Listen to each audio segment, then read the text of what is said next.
Salut, salut.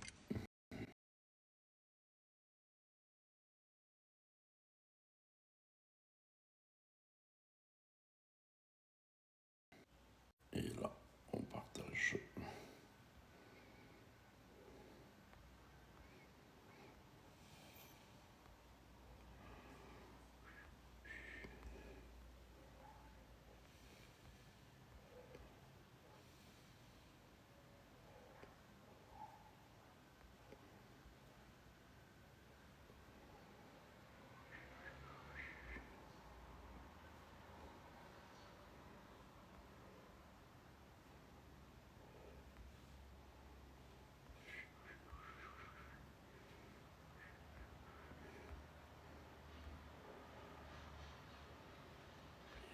Et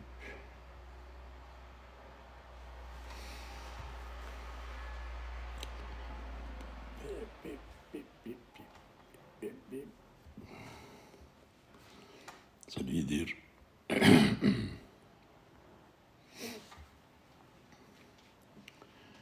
Salut, salut.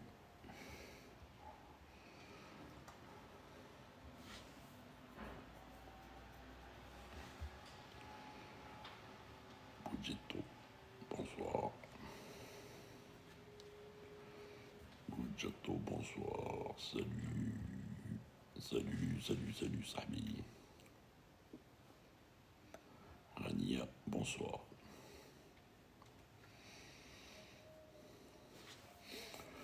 J'ai envoyé les notifications.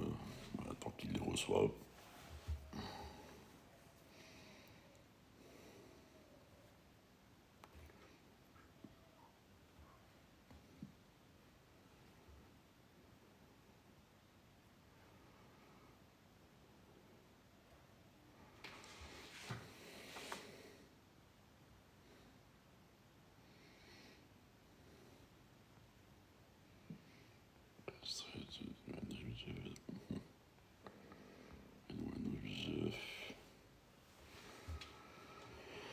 Salut Chanil. Merci. Budgetto. Budgetto.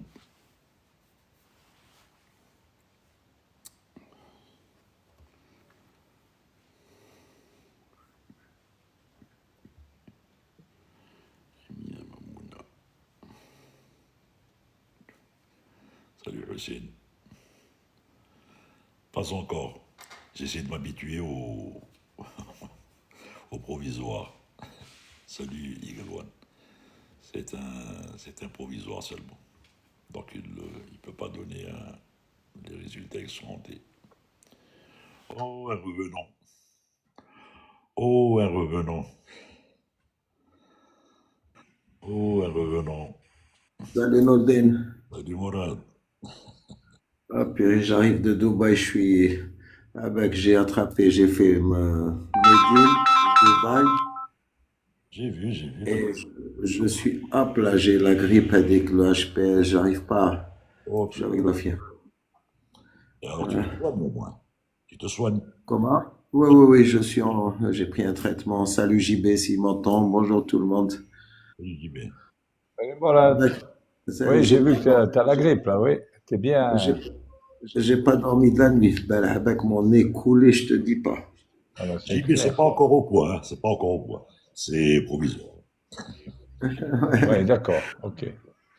OK. Je me déconnecte un moment, je reviens dans le temps de Vas-y, prendre vas-y, une. repose-toi, frère. Vas-y. Repose-toi. Merci, bonjour à tout le monde. Merci tout le monde, merci.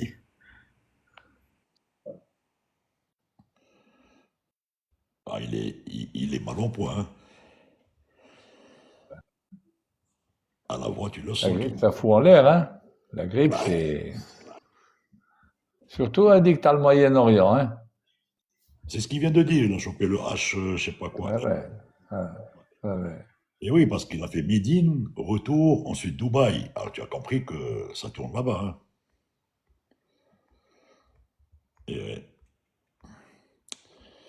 Enfin, Oui, bonjour, Idir. alors. Non, non, Chanel. Morat. Morat en congé.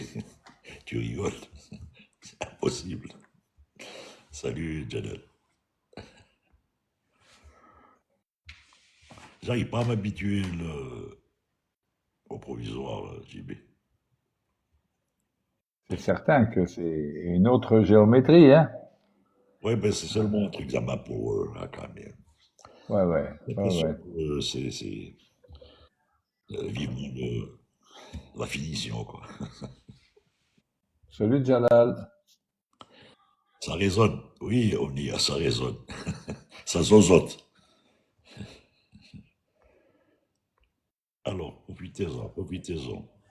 Avant, profitez-en pour noter, profitez-en pour poser vos questions.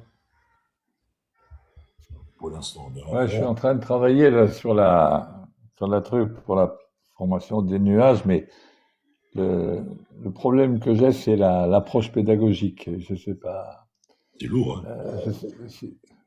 Ouais, c'est-à-dire, en fait, le problème, c'est quand on a une audience qui n'est pas, que je ne connais pas, je ne sais pas quel est le niveau des gens. Oui.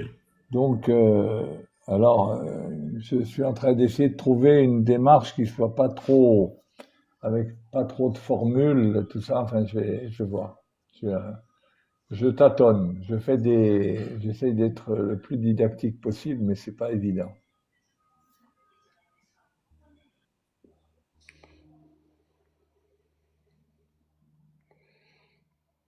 Ça résonne. Et alors? Ouais, il n'y a pas de nouveau là pour le coréen, là, le coréen du Sud. J'ai rien vu de nouveau, hein. Moi non plus. Alors, il y en a un qui a dit un truc. Attends, tu as fait du 37-800, là, tu as fait du NG. Il y en a un Oui. qui dit les reverse, on peut les activer à partir du moment où la radiosonde indique moins de 10 pieds. J'y crois pas à un truc pareil. Non. C'est avec le relais air-sol. Ça a toujours marché avec le relais air-sol, les reverse. Ouais, d'accord. Ok. J'ai pas voulu le contredire. Bon, j'ai les bouquins hein, Oui. du NG, mais bon, j'ai pas voulu aller chercher dans les bouquins, mais ça m'a paru complètement, complètement charlot, quoi, de dire la radiosonde avec les reverse. Non, ça risque pas d'être. D'autant plus que la radiosonde, la RA, peut tomber en panne. Et d'ailleurs, on fait des exercices sur Absolument. ça. Tu peux avoir même des fausses indications en vol. Exact. C'est déjà arrivé qu'on ait des radiosondes qui se mettent en folie et à ce moment-là, tu pourrais sortir les reverse en vol. Non, non, Et ça, et cette histoire d'envol, ça arrivait surtout à un moment donné, puisque Air Algérie, quand elle avait acquis les 37, Boeing te donne un bulletin en te disant tous les 5 ans, il faut changer les FCC Captain. Le FCC, le Flight Control, Computer Controller.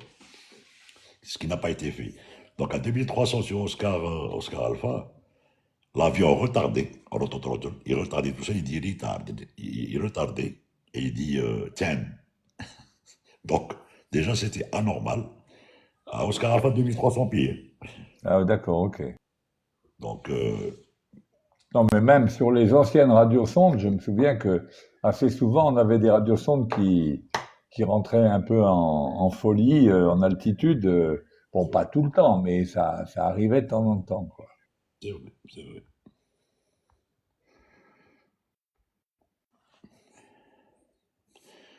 Alors le Mais challenge, il y a des fois, tu sais, sur Facebook, je vois des trucs, enfin, relativement officiels, tu vois, enfin, relativement bien, des cours et tout. Mais alors, il y a un truc qui me sidère toujours, c'est le QNH.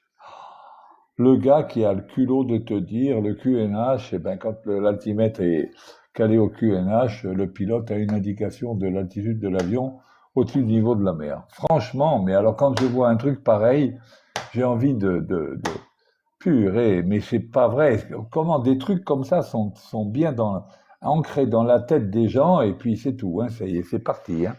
bah, Et c'est comme ça qu'il y en a qui se sont cassés la gueule croyant qu'ils avaient la bonne altitude, quoi. tout à fait. C'est comme beaucoup de choses, hein. Les gens, quand ils ont quelque chose en tête, on me l'a dit, ils ne cherchent pas, ils ne cherchent pas à comprendre. C'est bon, c'est resté comme ça. Ils disent, non, non, on me l'a dit, c'est comme ça. Moi, je Et me souviens dans mon bouquin de navigation sur lequel j'ai travaillé à l'époque, le gars, il avait écrit en majuscule, le QNH n'est pas la pression réduite au niveau de la mer. Point, c'est tout. Et tout raisonnement basé là-dessus est faux et dangereux. Voilà, point à la ligne. Et tu l'as bien expliqué d'ailleurs dans la vidéo. Oui, c'est la pression affichée sur un altimètre se trouvant sur un terrain pour qu'il indique l'altitude topographique du terrain. Stop et fin. C'est le seul moment où l'altimètre indique l'altitude vraie de l'avion. Stop et fin. Voilà. Non, mais quand tu vois par exemple qu'en Angleterre, on te parle de QNH régional, alors ça, pareil, c'est une aberration absolument complète, quoi. Et Moi, ça, c'est. quand je fais le cours là-dessus, je prends toujours l'exemple. Je prends, à n'importe quel moment, hein, je prends la météo de Constantine, la météo d'Annaba. Si ma mémoire est bonne, il y a 66 nautiques entre les deux, hein. Ouais. Alors, je dis, voilà, en 66 nautiques, vous avez 3 ou 4 millibars de différence au QNH.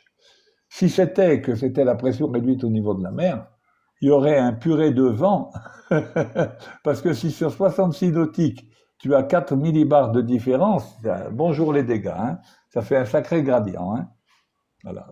Et tu sais, les gens qui font l'amalgame, c'est quand ils entendent dire, par exemple, en cas de dépressurisation, il faut toujours demander le QNH de la région. Oui. Tu vois?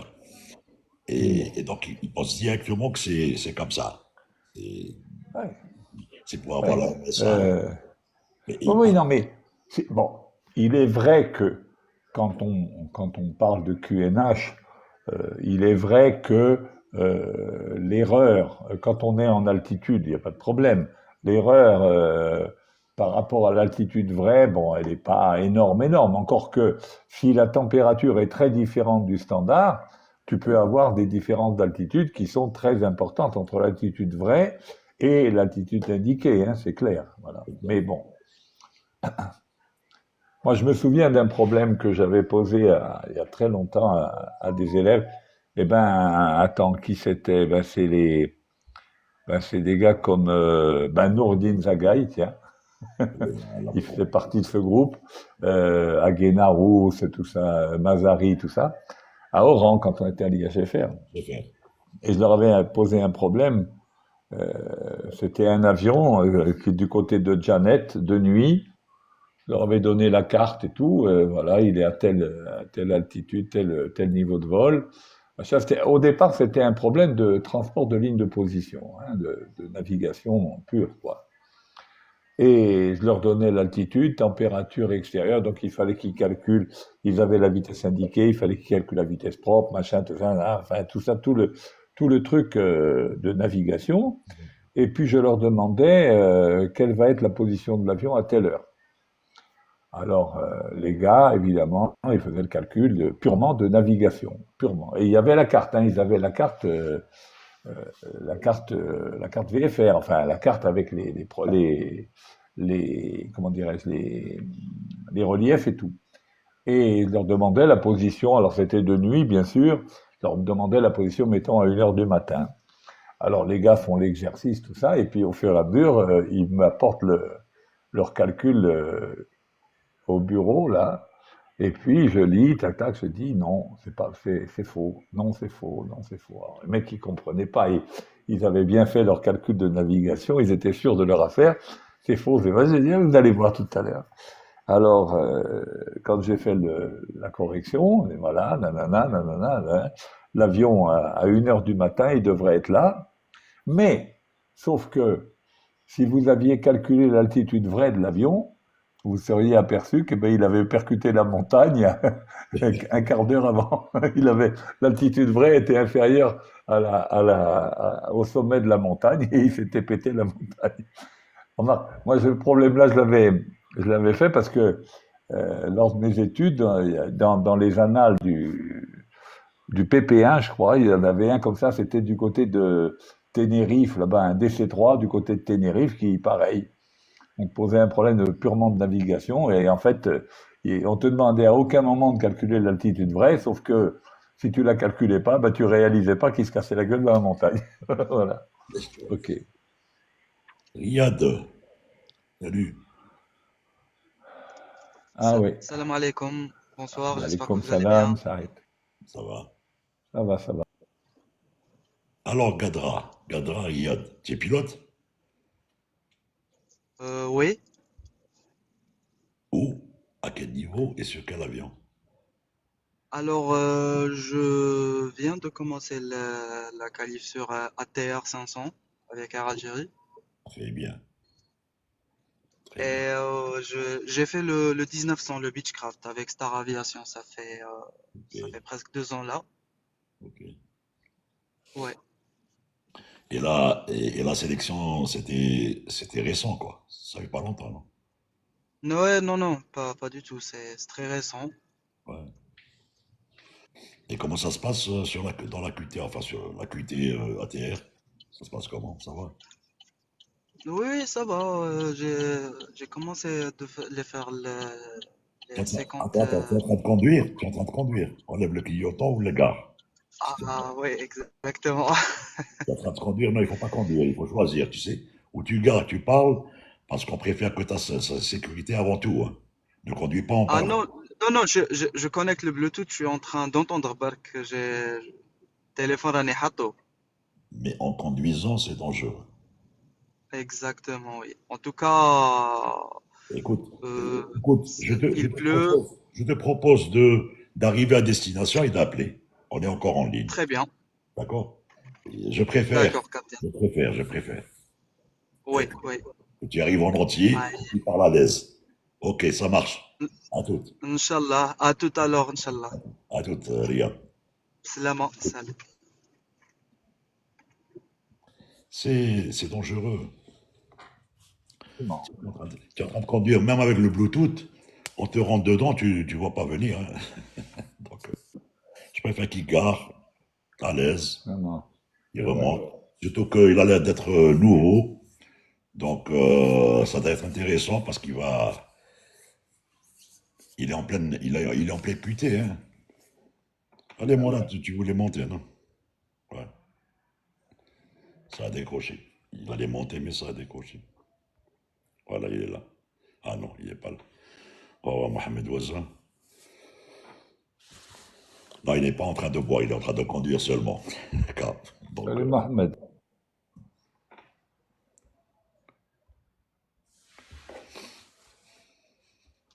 Il y a 677-8 Mustapha qui veut monter pour poser une question. alors attends, on va le. Ah, si tu arrives à le monter, non, c'est bon, ça y est, il arrive. Oui, c'est bon. Bonjour, Salut, Bonjour. comment ça va? ça va très bien, merci. Et où? Oui, oui. Je... Désolé, عيطت لكم déjà. L'année dernière, Ah j'étais bon? en train de passer mon bac et je vous ai appelé. Quand tu auras ton bac, on pourra t'expliquer comment faire pour devenir pilote.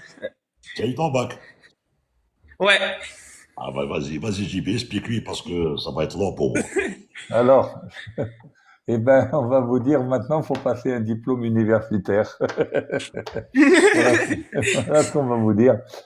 Non, il faut pas vous lancer dans les études de pilote simplement avec le bac. D'abord pour une raison très simple, qui est la maîtrise des maths et de la physique, etc. Le bac ne suffit pas pour maîtriser suffisamment les maths et la physique et bien comprendre ce dont il s'agit. D'accord? Donc, ça, c'est déjà un premier point. Mais aussi, le point très important, c'est que, au cas où les études de pilote ne fonctionneraient pas, ou au cas où vous auriez un problème pendant votre, c'est pas ce qu'on souhaite, mais il faut toujours l'envisager, au cas où vous auriez un problème de visite médicale ou quoi au qu'est-ce, durant votre carrière, il faut avoir un plan B pour s'en sortir. Parce que les études de pilote, le diplôme de pilote ne servent à rien d'autre qu'à piloter des avions. Si vous, pour une piloter. raison ou pour une autre, vous ne pouvez plus piloter un avion, ben, vous êtes le bec dans l'eau, ça sert, c'est comme si vous aviez aucun diplôme. Donc, ménagez-vous un plan B, faites des études universitaires qui vous donnent un diplôme, qui vous donnent un métier autre que pilote. Et à ce moment-là, une fois que vous avez ce plan B qui est déjà bien fait, Et ben là, à ce moment-là, vous pouvez commencer à faire des études de pilote en ayant l'esprit tranquille, en vous disant, Kashmakain, Andy a le plan B. Voilà, déjà le premier point. Qu'est-ce que vous voulez savoir d'autre? Est-ce que passer un ATPL, c'est la seule solution pour devenir pilote, que les payer pour avoir une formation ou là, passer ça avec حاجة nationale ou là, mais quand Alors, une école il y a des nationale, une école possibilités. nationale. Alors, il y a des possibilités. Vous êtes où? Vous êtes en Algérie? Oui, Tlemcen. D'accord. OK. Alors, bon, il est toujours possible que Air Algérie ou une autre compagnie fasse une sélection de cadets. Donc, décide de prendre des pilotes comme vous, hein, des gars qui veulent faire pilote et que la compagnie les prenne en charge. Mais je dois vous dire quand même que c'est peu probable pour une raison très simple. C'est que maintenant, il y a en Algérie beaucoup de gens qui ont payé leurs études de pilote, que ce soit en Algérie ou à l'étranger, et qui sont sur le marché. Donc, les compagnies aériennes algériennes n'ont pas de raison particulière d'aller se casser la tête à payer des formations à des gens quand elles peuvent sélectionner parmi des gens qui ont leur licence de pilote, les sélectionner et prendre ceux qui leur conviennent. Voilà, qui leur conviennent. Donc, faut pas trop y compter. Faut pas trop compter là-dessus pour faire une carrière. Bon. Il y a bien sûr l'armée, mais bon, l'armée, c'est difficile vous êtes obligé de faire votre carrière complète dans l'armée et donc vous pourriez revenir dans le civil que dans plusieurs dizaines d'années, quoi, disons au moment où votre carrière de pilote serait terminée. Et encore faudrait-il que vous soyez pilote de transport, parce que si vous êtes pilote de chasse, la formation pilote de chasse est complètement différente de la formation pilote de ligne. D'accord? Ouais. Donc la seule solution qui demeure, c'est celle de vous payer les études. Voilà. Et ça coûte combien à peu près? Aux alentours de 10 millions de dinars. Voilà, 1 milliard, on va dire. 1 milliard d'anciens. Enfin, 1 milliard de centimes. Okay. Étalé sur 2 ans et demi ou 3 ans. Voilà. 2 ans et demi, 3 ans. Voilà. Ok. Je vous remercie. Vous payez, à ce moment-là, Merci. vous payez au fur et à mesure de la progression. Alors, il est possible aussi que dans les années à venir, ou peut-être, enfin, il y a déjà des prémices de ça, il est possible qu'il y ait des banques qui acceptent de vous financer moyennant le fait que vous remboursiez au fur et à mesure. Voilà. J'ai vu, مشيت عند des banques où aucun ne fait du prêt d'études, quoi.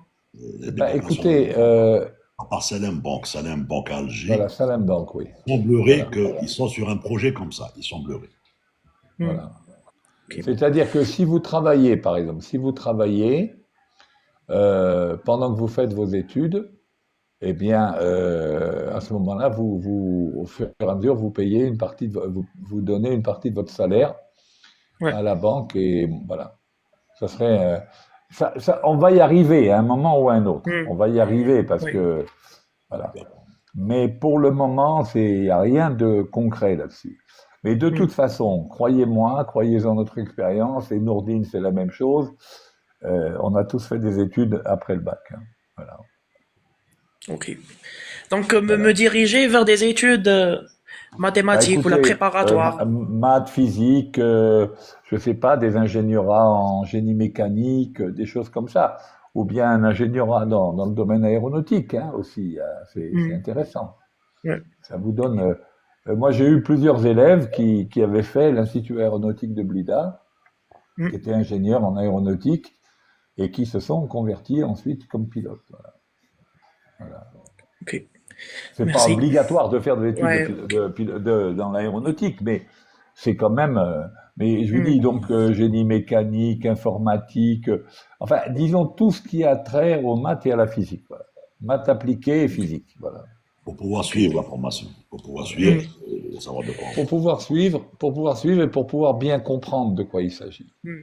Moi, j'ai intégré Polytech. Après, Voilà. ça Ben, m'a c'est pas bien ça. plu. Ah, Ça m'a Polytech, pas c'est plu, bien. mais je me suis redirigé vers un truc vraiment qui a rien à voir, la biologie, qui a rien à Oui, voir. pourquoi Ça m'y pas? plaît, mais Pourquoi pas? voilà quoi. Écoutez, Hmm, ce qui compte, c'est d'avoir une tête bien faite et hmm. surtout d'avoir, comme je vous disais tout à l'heure, un plan B.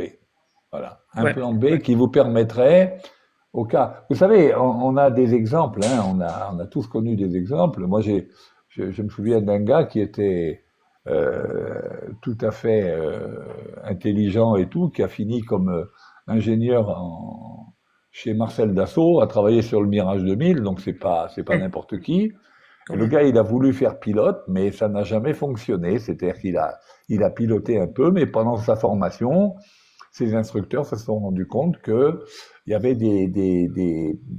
comment dire, des compétences psychomotrices, quoi, qu'il n'avait pas. Et un garçon Hmm, très intelligent par ailleurs, hein, mais tout le monde ne peut pas être pilote. C'est ça le truc. ouais. Il y a des compétences que tout le monde n'a pas. Voilà. Hmm. Au-delà des études d'intelligence. Voilà. Exact, Ouais. exact, absolument, Ok, absolument. Mustafa. Ok. Voilà. Merci. Donc, Je je vous vous en prie. laisse. Allez, au plaisir. Bon Au live. revoir. Au revoir. Ensuite, Au revoir. attends, Brahim Bourara. Non, en réalité, c'est pas qu'il perturbe. En réalité, s'il y a un certain pourcentage de personnes, de nombre de personnes qui s'éclatent sur un téléphone allumé aux approches, pendant l'approche, ça peut perturber, que ce soit au décollage comme à l'atterrissage, hein. Pourquoi? Parce que c'est le nombre qui est important. Ça émet des ondes, ça peut brouiller, ça peut interférer par rapport au matériel embarqué sophistiqué qu'il y a à bord. Tout ça, ça émet des ondes. Et ça peut perturber le flux, que ce soit les plateformes inertielles, que ce soit le guidance, que ce soit les enveloppes. Voilà, c'est pour ça qu'on on dit aux gens ne parlez pas au téléphone. Et de deux, un téléphone allumé, c'est une source de chaleur. Il faut le savoir.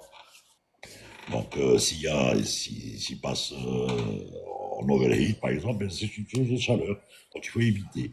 Il faut vraiment écouter les consignes qu'on vous donne. Si on vous dit ça, c'est pas pour faire bien. C'est pas pour embêter les gens. Maintenant, à bord des avions où il y a toute la technologie qui a été mise en place pour la Wi-Fi, pour ceci, ça c'est autre chose.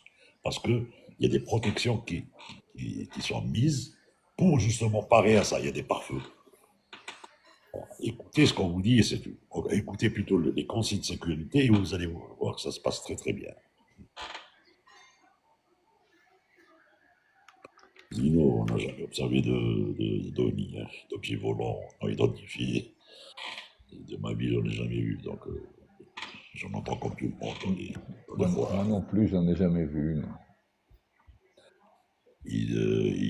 On peut voir des formes parce que l'œil humain s'adapte à toutes les situations. On peut voir des formes, des trucs, et on peut même imaginer des formes dans les nuages, des trucs et tout. On peut leur donner des noms qu'on veut, hein, et des lumières et tout, mais ça n'a rien à voir avec les ovnis, hein. Absolument rien à voir. Salut Farid. Messieurs, bonjour. Bonjour Nordine, bonjour JB, bonjour le chat. Un peu en retard aujourd'hui. Rahim, tu dis quelles sont les procédures de quoi? Quelle procédure pour? J'ai pas vu. Il dit quelles sont les procédures. Les procédures de quoi? Je vois pas. Bon, Brahim Bouhari, s'il y a ta question qui paraît que les études à l'étranger, ça coûte cher, c'est, comme disait tout à l'heure JB, c'est aux alentours de 10 millions de dinars, c'est à peu près entre 50 et 100 000. Ça dépend du pays, ça dépend où tu fais ta formation, ça dépend quelle formation tu as choisi et tout. Donc, oui, en Algérie, ça demeure encore moins cher et avec les mêmes compétences, les mêmes formations et tout, hein. Donc, si le gars est algérien, il est en Algérie, il est préférable qu'il fasse sa formation en Algérie, ça lui reviendra moins cher, ça c'est clair. Il est chez lui, proximité de chez lui, il a l'attitude de faire des allers-retours, par exemple au centre où il est, paye, il pourra toujours payer par emprunt, par tout ce qu'il veut, par ses parents, par tout ce qu'il veut. Bon. Maintenant, c'est vrai qu'à l'étranger, le paiement peut être différent par rapport aux emprunts, si le gars a une touche auprès des banques. Mais bon, ça viendra, comme disait JB tout à l'heure. Oui, pourtant, récemment, aux États-Unis, ils nous disaient, oui, mais bah, ça, c'est les Américains, ça. Ils voient des ovnis partout, hein. Des Américains, depuis la nuit des temps, ils nous parlent des ovnis, ou maintenant, donc, Il y a bien des chasseurs de tornades aux États-Unis. exactement. Le miel noir, salut. Salazet, salut. Hier, j'avais la main. C'était assez, c'était la première fois que ça m'arrivait. Tu sais, Ouais. les cases demande là, c'était marqué invité. Et aujourd'hui, c'est demande encore. Je sais pas, c'est-à-dire que je suis pas modérateur là pour l'instant. Oui, tu es modérateur, mais le problème, c'est la configuration qui est chez toi. Je suis en compte privé, Nordine. Eh ben, je sais pas, c'est pas normal. Comme Spanish, comme pas mal de, comme tout le monde Non, presque, non, hein. il est encore privé, mais il n'a pas le même problème que toi. Moi, j'ai invité, mais il y a zéro. Quand j'appuie sur invité, il y a zéro. Toi, t'as invité, mais moi, j'ai plus invité. Hier, je l'avais invité. Moi, j'ai le micro, à côté, j'ai invité, après, j'ai la petite rose, et après, j'ai les cadeaux. Toujours modérateur, d'ailleurs, je vais vérifier le paramètre. Modérateur. Eh ben, il y a Spanish, Ferry, Morad, JB, Michel, et modérateur 543, donc vous êtes tous invités. Vous êtes Non, tous- je veux pas vous prendre la tête avec ça, mais juste une minute. Je viens d'appuyer sur inviter. Ouais. Ce qui monte là, c'est modifier. Ensuite, paramètres de statut live, du statut live, en bas, déconnexion, annulé. Ça te fait ça, toi, JB? Allume ton micro, JB, on t'entend pas. Ouais. Moi, j'ai modifié, gérer les invités, entre parenthèses, j'ai zéro, paramètres du statut live, déconnexion et annulé. Moi, j'ai pas géré les invités, moi, j'ai pas Gérer ça. les invités, quand c'est zéro en bas, tu descends en bas, tu redescends encore en bas, tu vas avoir des invités, tu peux les faire monter. Ça ne veut pas dire que tu as zéro, que si tu as zéro. Il faut descendre pour les chercher en bas. Tu Ah Si défiles. tu oui, parles, d'accord. tu parles à Par JB, là. exemple, Oui. oui, oui, là, j'ai Chanel, Morad Amraoui, je Alors, tu peux as cliqué inviter voilà, des gens. pour l'inviter. Vas-y, invite-le. Voilà. Et moi, j'ai pas géré les invités. Moi, j'ai pas. J'ai Tu as pas été ce. sanctionné, tu as été sanctionné. Voilà, ça sort chez moi que JB a invité oui, à monter dans le groupe. Ah, mais moi, j'ai pas ça. C'est pour ça que je me pose la question de savoir comment ça se fait. Je comprends Il pas. faut payer, il faut payer. Parce que Euh, je sais pas, je sais pas quoi te dire. Mhm. je sais pas, on verra ça après. Très bien, Ah, très bien.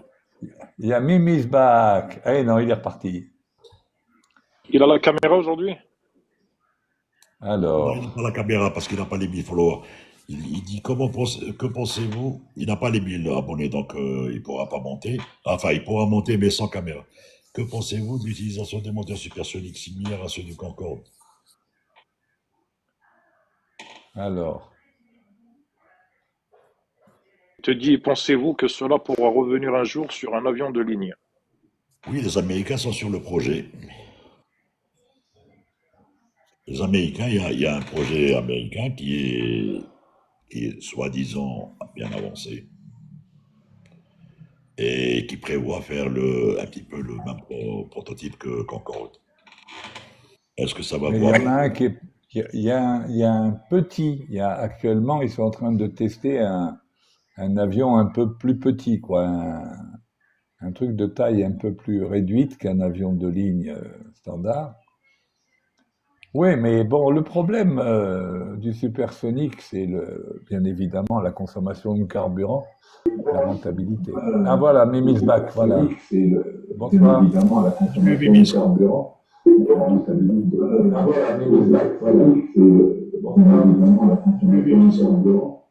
Bimis, tu as la télé à côté. Voilà.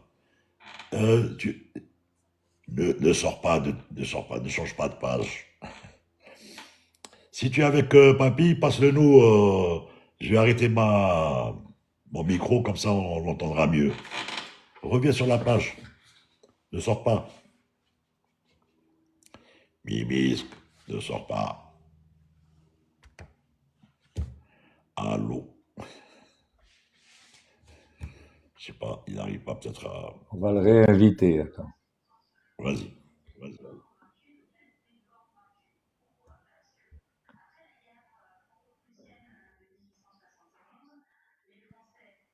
Voilà.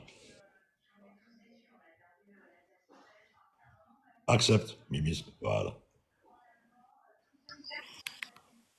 Salut. Allez-y. Oui, allô? Salut. Ça va? Bonsoir, bonsoir à tous. Ouais, ça va, c'est bon, j'ai réussi à régler le problème, c'est qu'on suit tous les deux le live avec Pépé et on est dans la même pièce, du coup, ça fait des résonances. Alors, passe le nom, passe le nom. Il est là. Vas-y, Gérard, salut. Oui, Bonsoir Gérard. je suis au rendez-vous comme d'habitude à 17h01. C'est bien. Il n'y a pas de, et il y a je pas suis de retard équipage alors. Pas de retard équipage. non, parce que la ponctualité, ça fait partie de mon éducation. Et qu'est-ce que je veux dire, Monsieur JB, on a reçu ton message, mais j'arrive pas à me connecter. Parce Ah qu'il faut ben, que je... écoute, Oui,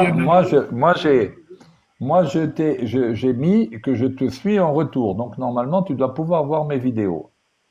oui, Parce que alors, pour voir mes vidéos, il faut que tu me suives et que je te suive. Voilà. Mimisk. À travers Mimisk. oui, écoute, vas-y, essaye, on va voir. On va essayer. Gérard, parle-nous un peu de le monde aéronautique en 2025. Comment tu le vois?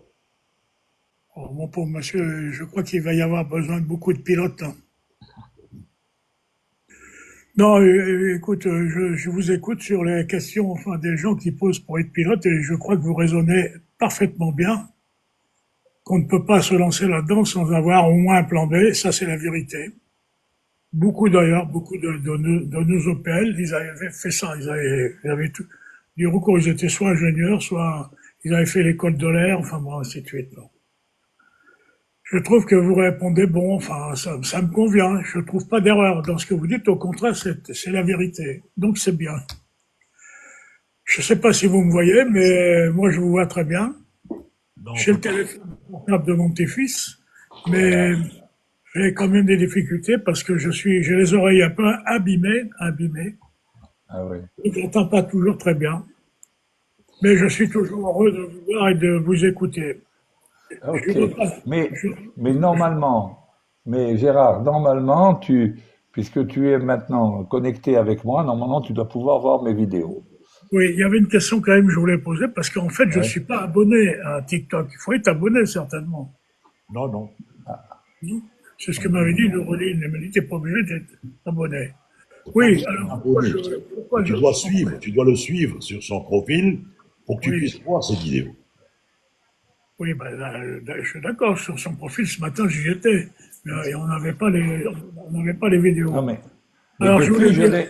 je voulais dire à JB pourquoi je suis Ouais. intéressé. Bon, pour moi, je suis en bout de course, hein, j'arrive près de la ligne d'arrivée, mais je trouve que D'accord. votre façon de présenter la pédagogie, votre pédagogie me plaît.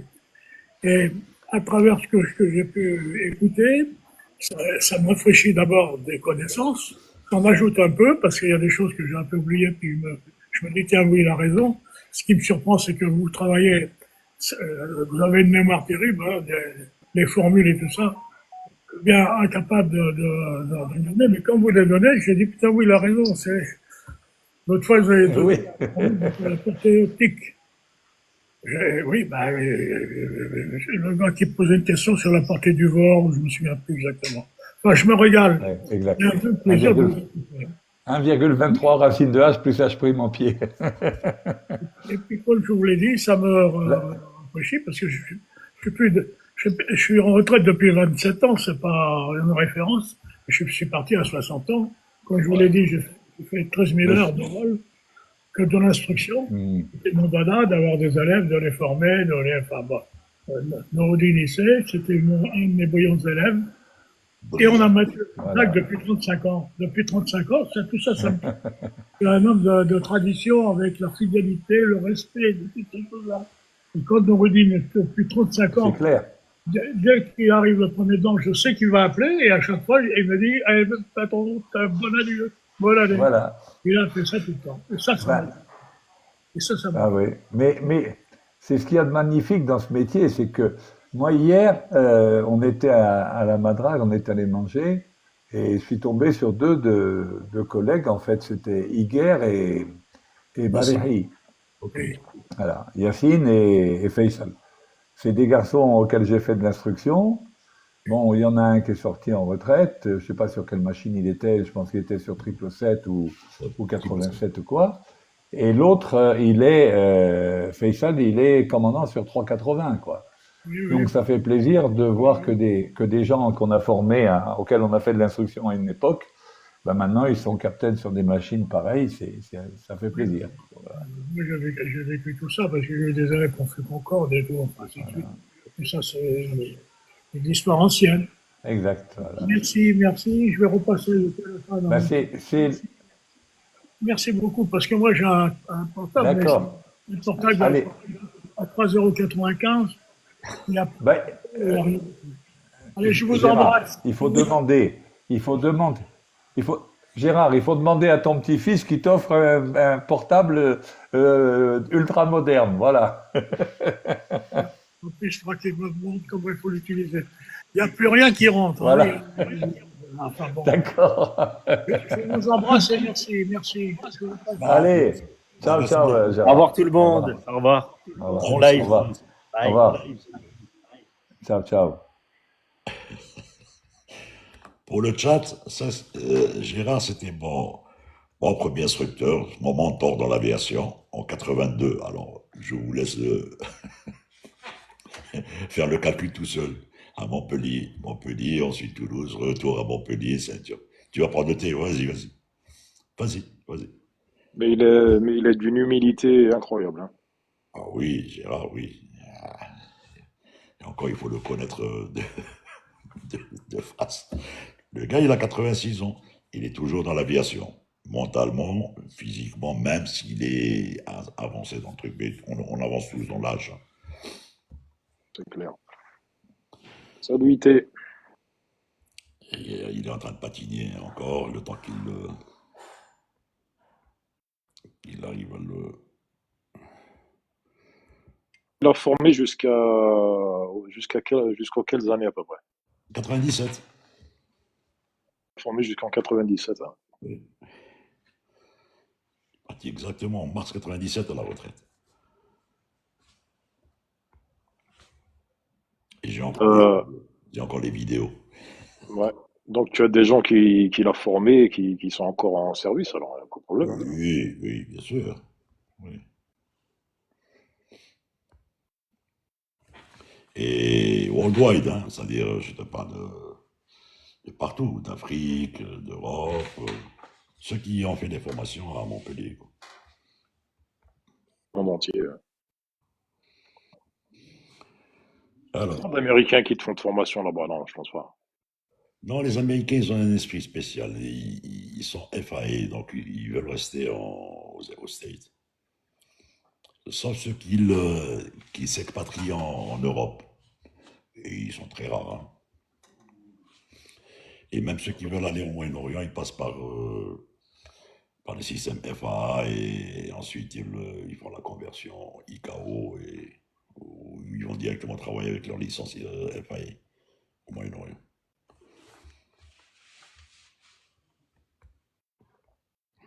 IT, on n'arrive pas à te faire monter. Tu es en train de tourner en rond quand je te fais monter, je sais pas pourquoi.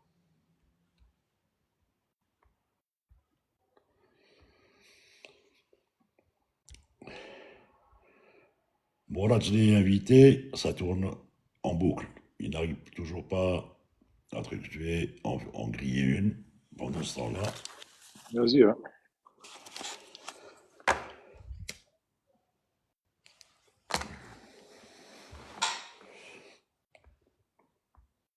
Alors,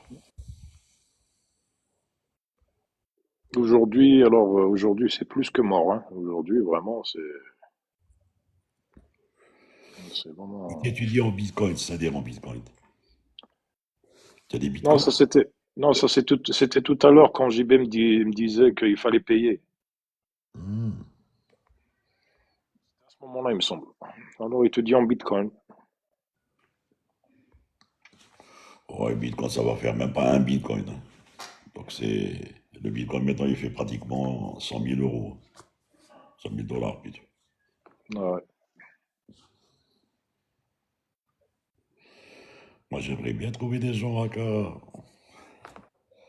je leur envoie mon adresse crypto quand ils m'envoient des bitcoins. Ouais, ma foi. Qui dirait non?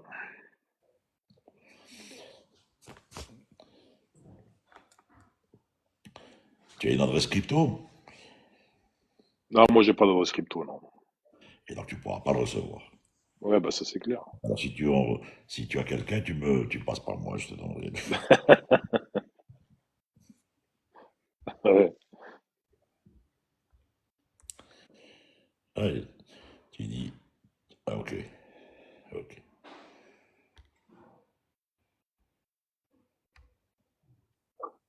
Que c'est quand même chaud, hein, quand même, hein. C'est un Covid en quelque sorte, hein. Mais c'est une forme de Covid. C'est une forme de Covid et c'est assez virulent au Ah, Moyen-Orient, hein. c'est virulent, ouais. La région Moyen-Orient, Asie et tout. Le problème, c'est qu'il l'a ramené avec lui, il est à Alger. Ah, il va contaminer toute l'Algérie. Non, mais apparemment, il est sous traitement, donc C'est pas qu'il soit sous traitement, il devrait être sous quarantaine, gars. ouais, je pense qu'il est quand même assez sérieux, hein. On a traversé la, la période Covid comme ça, hein.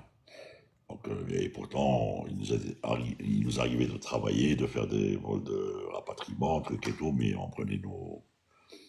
Et bon, en plus de ça, lui-même, il est vacciné, hein. Il est vacciné, je pense qu'il en a dû en faire 3 ou 4 vaccins. Ouais, mais il y a plusieurs formes, hein. Il y a plusieurs formes de Covid, hein, tu sais. Eh ben, c'est pour ça qu'il faut éviter un petit peu les trucs. Voilà. Et puis c'est l'envers de la médaille, ça, hein. C'est les pilotes en général, justement, c'est les premiers à choper ces saloperies là, hein. Oui, à travers leurs déplacements et tout, oui. Les déplacements et des fois les mecs, il suffit de descendre au restaurant, par exemple, dans un hôtel ou là dans l'ascenseur, et ça y va. Voilà. Et les PNC, enfin tout le personnel navigant, quoi. On dit, puis on dit, bon, les frontaliers, allez, on va dire les frontaliers. Les frontaliers, voilà.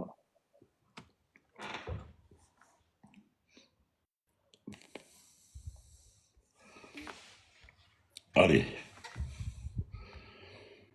avez-vous des questions? Évitez Observer, rejoindre le truc. On va voir. Je veux Observer. Des fois il monte, il patine et il n'arrive pas à monter dans le chat. Je sais pas pourquoi. Des fois, bon.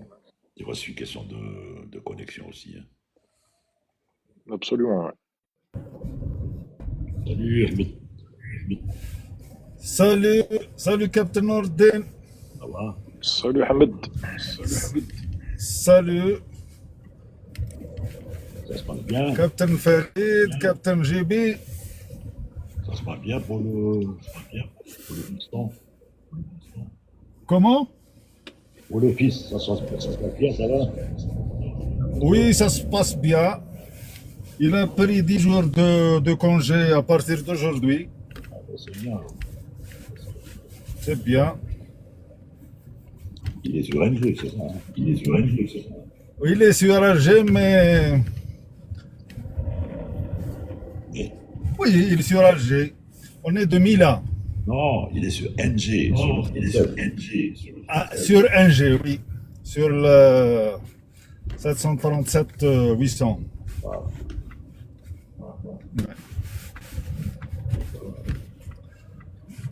Sinon, ça va? Oui, oui, ça va. Tu as une question précise, là? Non, je n'ai pas de questions précises. Je me régale de vous entendre. Tu es en train de C'est conduire. tout. Tu es en train de conduire. Oui, je conduis. Je conduis. Je suis obligé de te faire descendre parce que donc, ça dit de gens qui conduisent. Non, j'ai le, bon, c'est avec Bluetooth, yani. Oui, mais là aussi c'est interdit. Là aussi, c'est interdit. C'est pas le fait que tu entends le son du téléphone, c'est le problème de ta sécurité. Tu ne peux pas concentrer sur ta conduite, même si tu parles, tu vas être perturbé par les trucs. Certainement, oui, certainement, certainement, Donc, quand tu certainement. vois bien à l'aise, on te rappelle. Inch'Allah, Inch'Allah. Merci, Ahmed. D'accord, Merci, Ahmed. de rien. Merci à vous et bonne fin de soirée. Merci. Haytham, salut. Ismet qui rejoint. Ismet.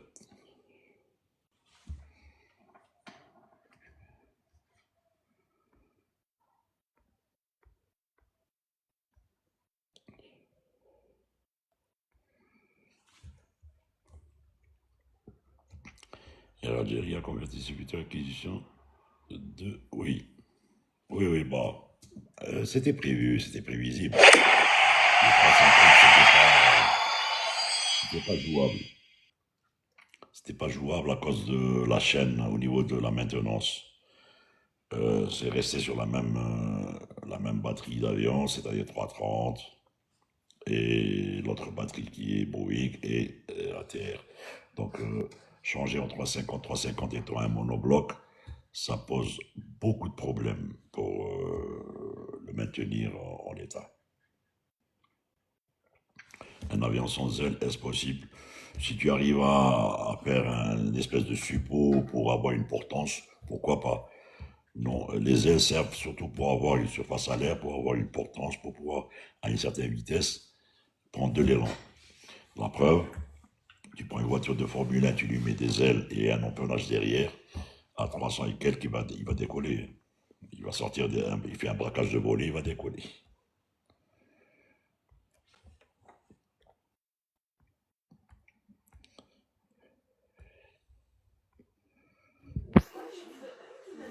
Où tu es allé?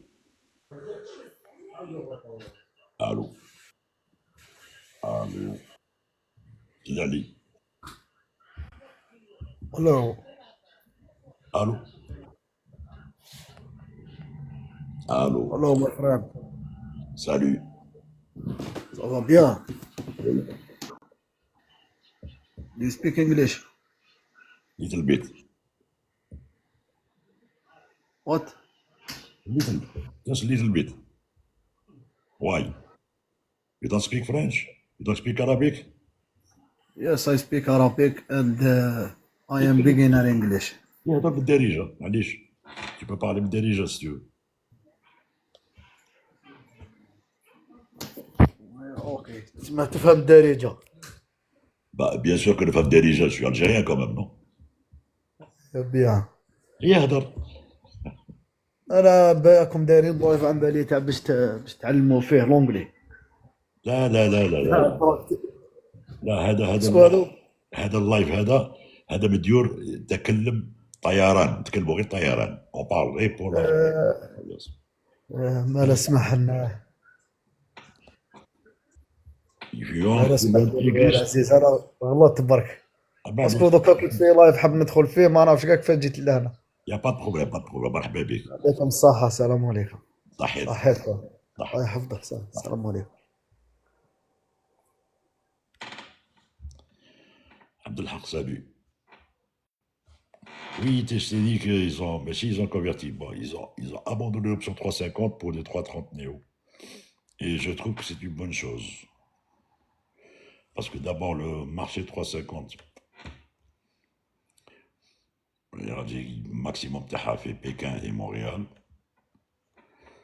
Donc voilà, 330 suffisent amplement.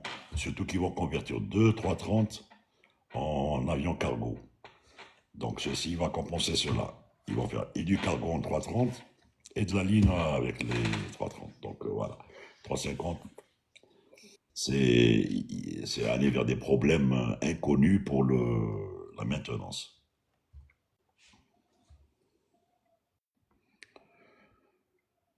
L'autre jour, j'ai vu, il y en a un qui dit pourquoi ils n'ont pas pris des 320, des 321. C'est pareil, pour une question d'homogénéité de flotte, ça te revient plus cher d'avoir des... Et je lisais un truc comme quoi, il paraît que la maintenance des Airbus, en particulier les 320, elle est très très chère. Elle revient très très cher. Plus cher que celle des Boeing. Enfin bref, je sais pas là. Mais c'est un avion quand même qui a vu le jour dans les années 80, en 80 à peu près. Donc, Alors, vous avez la bite. Le MSN du 350 est sorti. Oui, le MSN du 350 est sorti, mais les MSN du 330, l'avantage du 330, c'est que les numéros MSN que tu as sur les différents 330 sont adaptables sur les 330. Maintenant, pour les Néo, je ne sais pas, je ne peux pas m'avancer. Mais sur les autres 330, il y a des numéros MSN qui s'adaptent. Donc, quand il y a, par exemple, on a deux avions qui sont aux techniques, comme le Juliette Bravo et le Juliette Victor, d'après ce que me disait Nadir, quand il y a un prélèvement à faire, ils peuvent aller directement sur le numéro MSN et le mettre sur l'avion qui est en ligne. Quand il y a, par exemple, une pièce manquante. C'est comme ça que ça se passe. Après, le temps que l'orteil sort de technique, ils lui remettront sa pièce.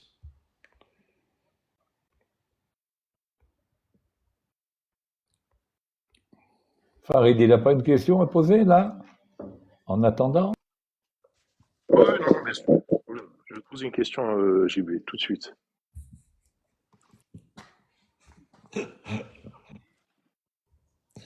Dégainé, Farid. Je vais te dégainer.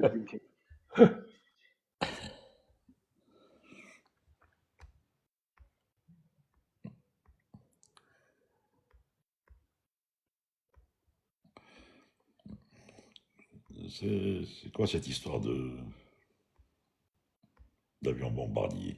Non, bombardier n'a rien avec Airbus. Oui, l'Airbus 220 là. Ah, L'Airbus 220, c'est un bombardier, ouais. Mais 220, mais le 220 c'était un flop. Ça a été un flop. Air Sénégal qui en avait acheté, ils avaient fait une acquisition de 3 220, ils ont qualifié leurs équipages. Je connais des équipages qui ont été qualifiés dessus. Finalement, ils ont fait la qualif pour rien. Parce que ils ont envoyé ces avions et donc ils sont revenus sur 330. Je crois qu'ils ont eu beaucoup de problèmes avec les moteurs de cet avion, hein, c'est ça, hein? C'est des moteurs particuliers, je sais pas. Il me semble te l'avoir déjà posé cette question, mais elle m'intrigue toujours un peu. La roulette de nez la roulette de nez lors d'une panne hydraulique n'est pas contrôlable lors de l'atterrissage. Donc, dans une telle configuration, la roulette est-elle soumise à des mouvements conséquents, voire anarchiques, une fois sur la piste, ou a-t-elle une certaine tenue?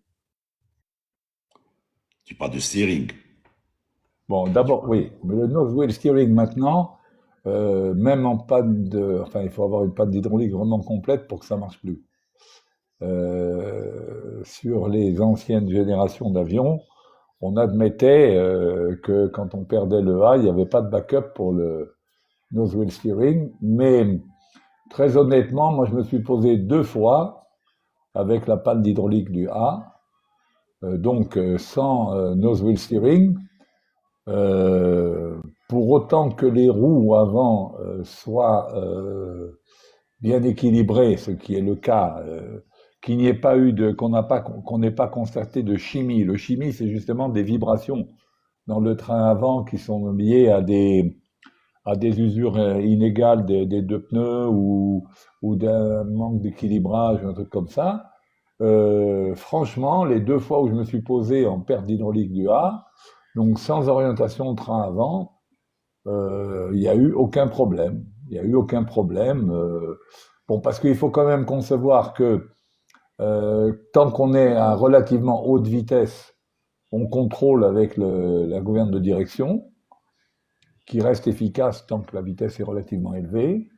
Et ensuite, à basse vitesse, ce qui est important, c'est surtout de freiner de manière symétrique des 2 côtés, quoi. C'est tout. Mais Mais sinon, non, j'ai pas.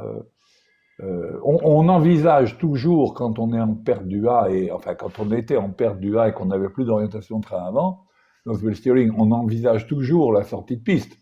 Donc on se prépare à une évacuation, mais franchement, ça tient bien. Alors maintenant, non, il n'y a rien qui la dirige particulièrement, si ce n'est la cinématique même du truc, quoi. Mais bon, il faut quand même savoir que les roues, je pense, se trouvent légèrement en arrière de l'axe de rotation du train avant.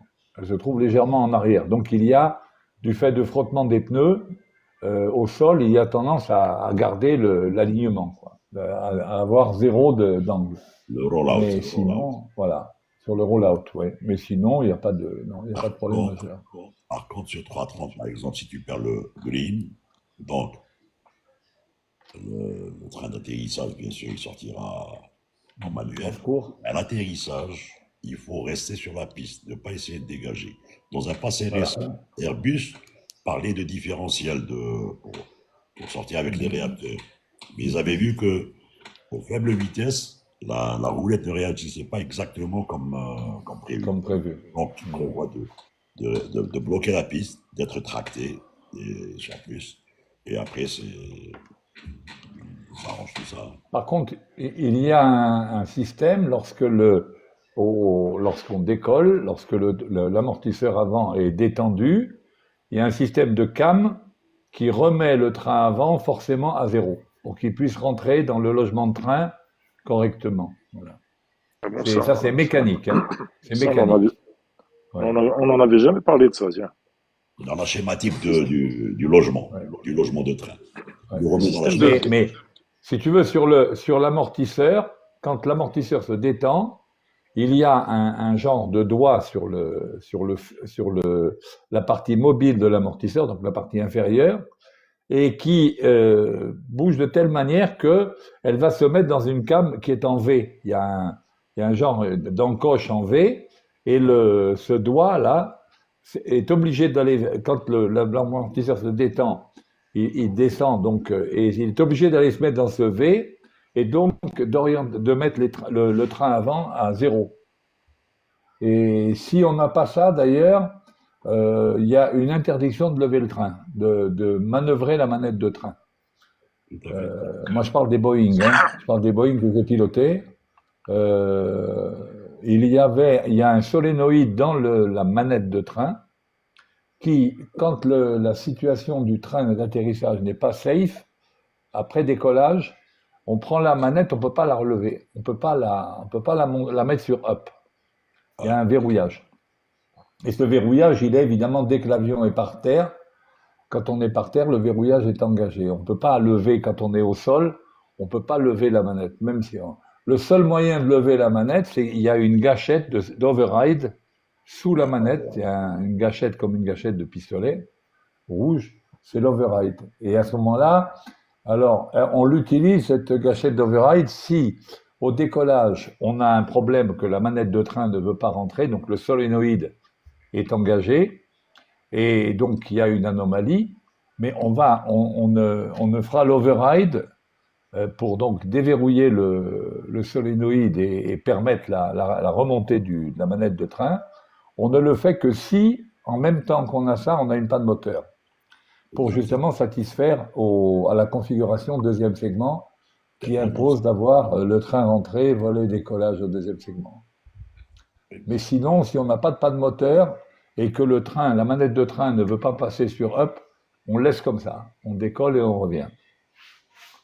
Et à aucun moment, les avionneurs n'ont pensé à la visualisation du train pour constater une panne. Bien sûr, mais tous les avions, sauf les cargos, on a les visées optiques. Exact. On a les visées optiques, on a dans le plancher de l'avion, du côté du poste de pilotage et pour le train avant, et dans la cabine passager, on a des viseurs qui nous permettent de voir le train d'atterrissage, et ça nous permet même surtout, ce qui est important, c'est de voir, lorsque le train est sorti, il y a des traits qui sont peints, des traits rouges qui sont peints et qui nous montrent que le train est verrouillé. C'est des traits qui sont sur plusieurs parties de la cinématique du train.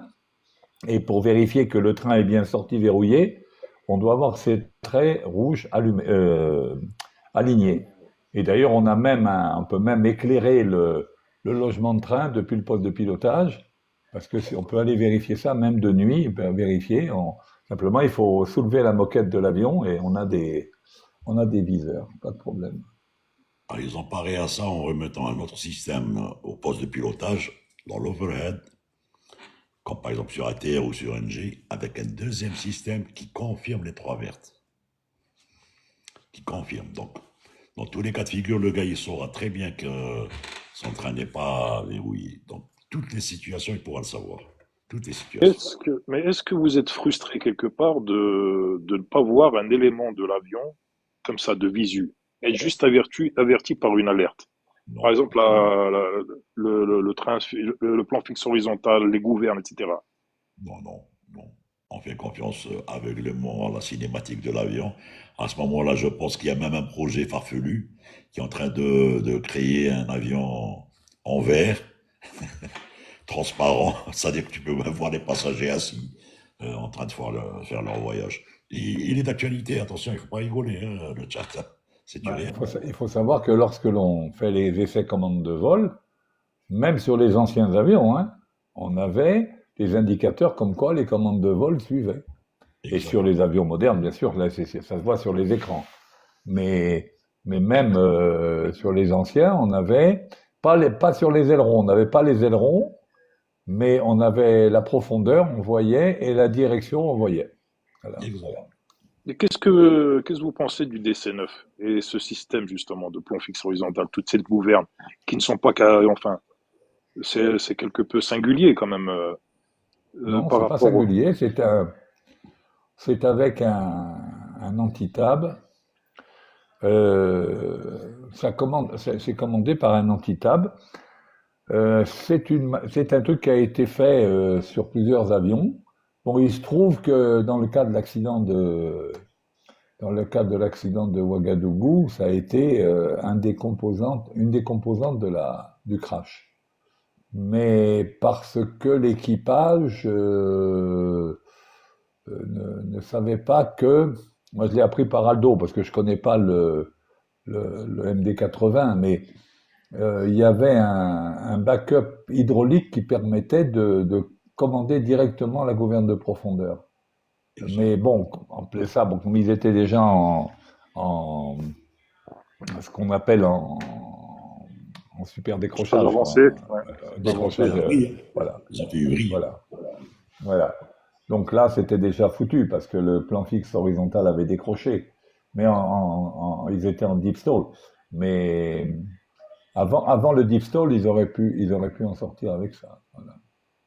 Et justement, j'ai vu cette vidéo, excuse-moi Nordine, j'ai vu cette vidéo et il parlait justement, et je pense que ça doit être vrai, que les décrochages en général survenaient souvent lors de vols de nuit ou très tôt le matin. Donc il parlait de la concentration un peu du pilote, de la fraîcheur du pilote, quoi, quelque part. C'est indéniable que quand on est dans un avion et c'est d'ailleurs une des philosophies qui a présidé à l'informatisation des cockpits, c'est d'arriver en fait à des systèmes. Les ICAM, qu'est-ce qu'ils font? Les ICAM, qu'est-ce qu'ils apportent de plus? Ils apportent qu'ils vous disent voilà ce que vous avez comme problème.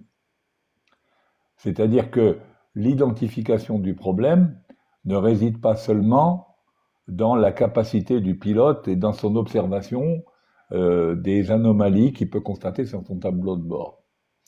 Alors maintenant, bien évidemment, quand l'avion n'est pas équipé d'ICAM, bien évidemment, l'interprétation de la panne, du problème, elle tient dans le fait que le pilote observe et prend des informations sur son tableau de bord et qu'il en déduit le problème. Le problème qui se pose dans ce cas-là, c'est que les informations qui sont pertinentes pour le problème que l'on rencontre peuvent se trouver sur différents instruments. Et comme sous stress ou bien quand on n'est pas complètement concentré quand on ne mobilise pas toutes les ressources, il est possible qu'il y ait des informations que l'on ne voit pas, que l'on ne prenne pas en considération. Et à ce moment-là, bien évidemment, quand on n'a pas toutes les informations, on risque de se tromper dans l'identification du problème. Voilà. C'est ça le truc. Et donc, effectivement, quand on est moins attentif, quand on est fatigué, on risque bien évidemment de rater des informations fondamentales et qui vont faire qu'on va faire une erreur d'appréciation du problème.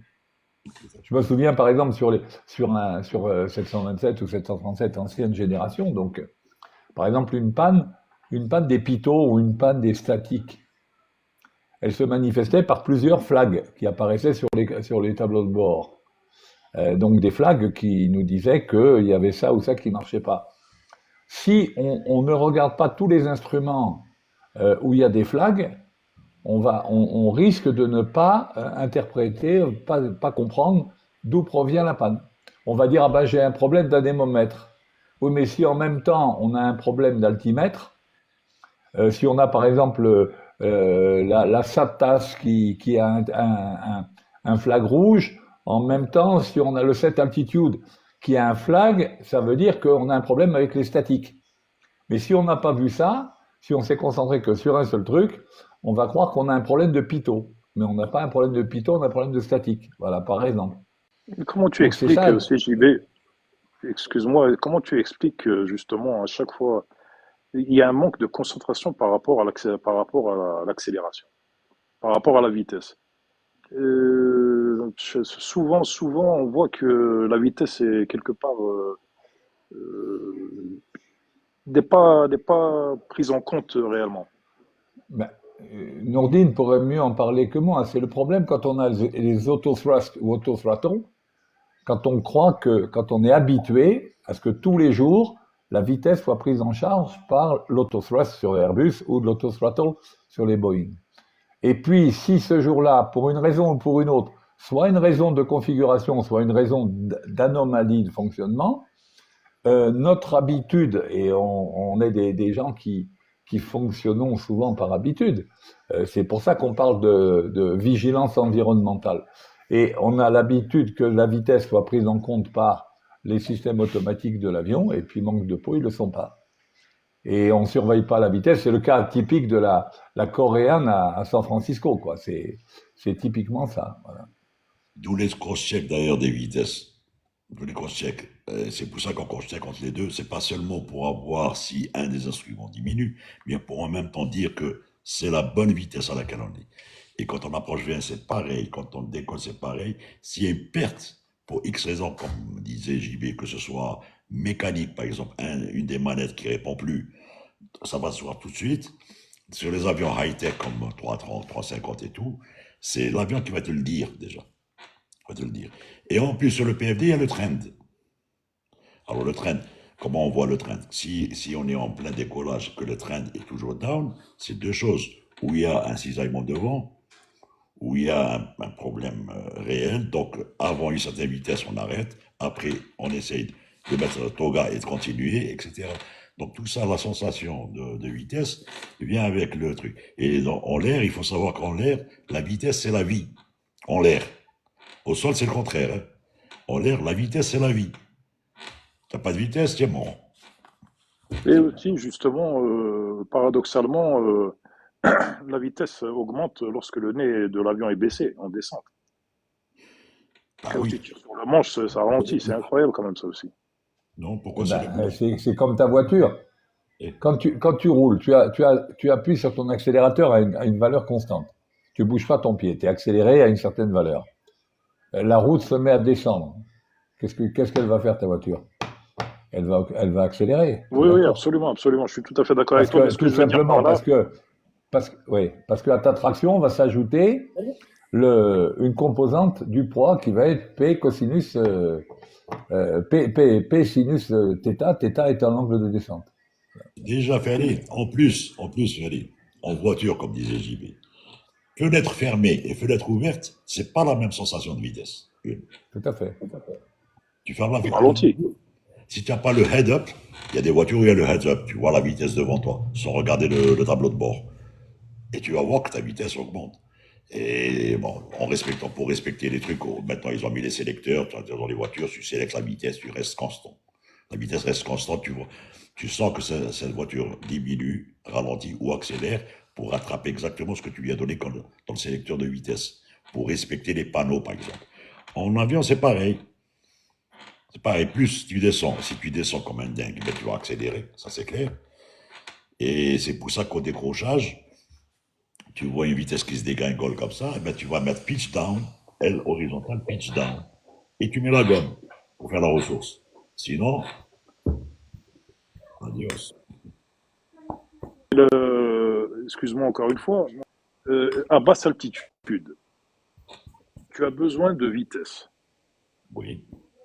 Donc tu descends. Mais tu es à basse altitude, tu risques quand même un décrochage quelque part là. Non, à basse altitude. Qu'est-ce que tu appelles basse altitude? Si tu décroches à 500 pieds, tu décroches. Si tu as décroché à 500 pieds, 200 pieds, 200 pieds, ça y est, c'est trop tard. Tu vois? Mais quand tu vois que ta vitesse dégringole par n'importe quel système, si tu as ton anémomètre, si c'était un conventionnel, un PFD, si tu as un train qui dégringole, il y a des indices qui sont mis au niveau des vitesses. Si la vitesse, tu la vois dégringoler, déjà tu rajoutes.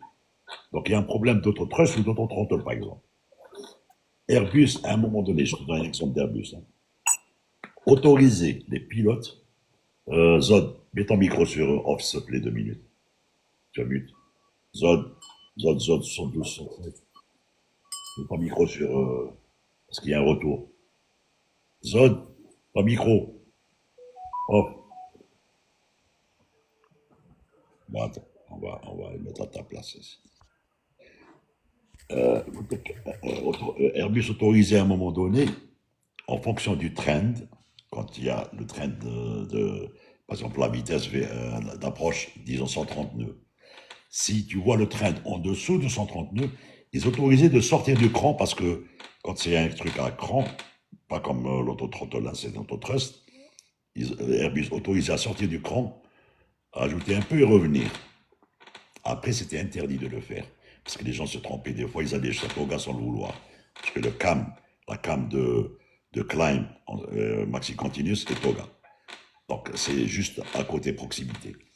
Maintenant, il te dit, laisse l'autothrust faire ce qu'il a à faire. Et quand tu es sur un 30-30, sur un avion comme ça, 330, 350, 380, là où il y a l'autothrust, hein, et même l'autothrottle, alors l'autothrottle, tu vois les manettes avancer et revenir. Quand il y a du vent, un cisaillement de vent, c'est l'avion, c'est les manettes qui avancent et qui reviennent.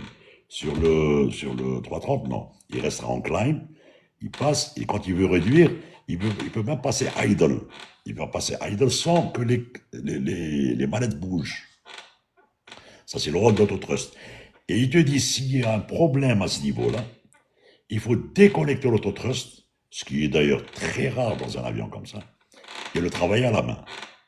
C'est-à-dire repasser en N1, ce qu'on appelle en N1, au lieu de passer en truc, faire des applications en N1, 60%, 50%, 60%. Mais ça, c'est dangereux de le faire.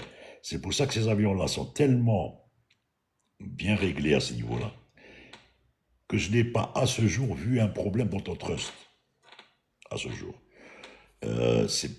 Des fois, c'est peut-être, s'il y a eu un cas ou deux, c'est dû à la mal compréhension du système ou l'intervention humaine qui voulait parer à ça. Bon, Airbus, pour éviter tout ça, il a dit, on ne touche plus à ces manettes, on laisse autotrust, concentrez-vous sur le PFD, sur les trends et sur le changement de régime au niveau du upper DU. Voilà. Et on voit comment ça, le climb qui flash, c'est-à-dire qu'il a augmenté, ensuite il passe en idle, ensuite il revient tout seul, c'est-à-dire en régime. Le régime qui change et pas l'intervention de l'humain. L'autothrust, il fonctionne en fonction soit de la vitesse que les computers ont calculée, soit en fonction de la vitesse que tu as affichée sur ton panneau de commande d'autopilote. Exact. Voilà. Donc, quelque part, je vais reformuler la chose. À partir de combien de pieds l'accélération ne te sauvera plus? Parce que bon, tu me dis que la vitesse, c'est la vie en vol, mais à combien de pieds? À tous les pieds. Tout dépend de l'avion. Tout dépend de l'avion, mais comme on te dit, voilà, 1000 pieds, si on nous a précisé que l'avion doit être stabilisé 1000 pieds en approche, sinon c'est remise de gaz, c'est parce que justement, en dessous de 1000 pieds, récupérer avec un gros avion, récupérer un décrochage en dessous de 1000 pieds, ça devient très très aléatoire. Voilà, très très aléatoire. Donc, il y a, il y a après, il faut penser une chose, c'est que un pilote, c'est quelqu'un qui est toujours en avance sur son avion. C'est pour ça, comme disait tout à l'heure Nourdine, il parle des trends.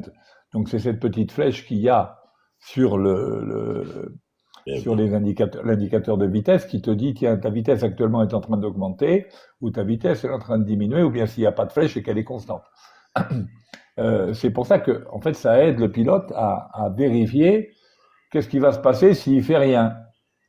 Il voit que il devrait maintenir une vitesse constante, sa vitesse est en train de se casser la gueule, il a une traîne qui est en rouge, qui est vers le bas, ça veut dire il faut faire quelque chose. Alors, soit c'est parce que il n'a pas réglé il n'a pas mis la bonne puissance, ou bien parce que l'autothrust ou l'autothrottle ne marche pas bien, peu importe, mais c'est la vigilance environnementale qui fait ça et qui fait que, en fait, on doit toujours être en avance sur notre avion, toujours. Si on est à l'instant T sur l'avion, on est déjà en retard. Voilà. Exact. Farid, Oui. en croisière, il nous est arrivé en croisière. En croisière, l'avion commence à accélérer tout seul, c'est-à-dire le régime augmente tout seul.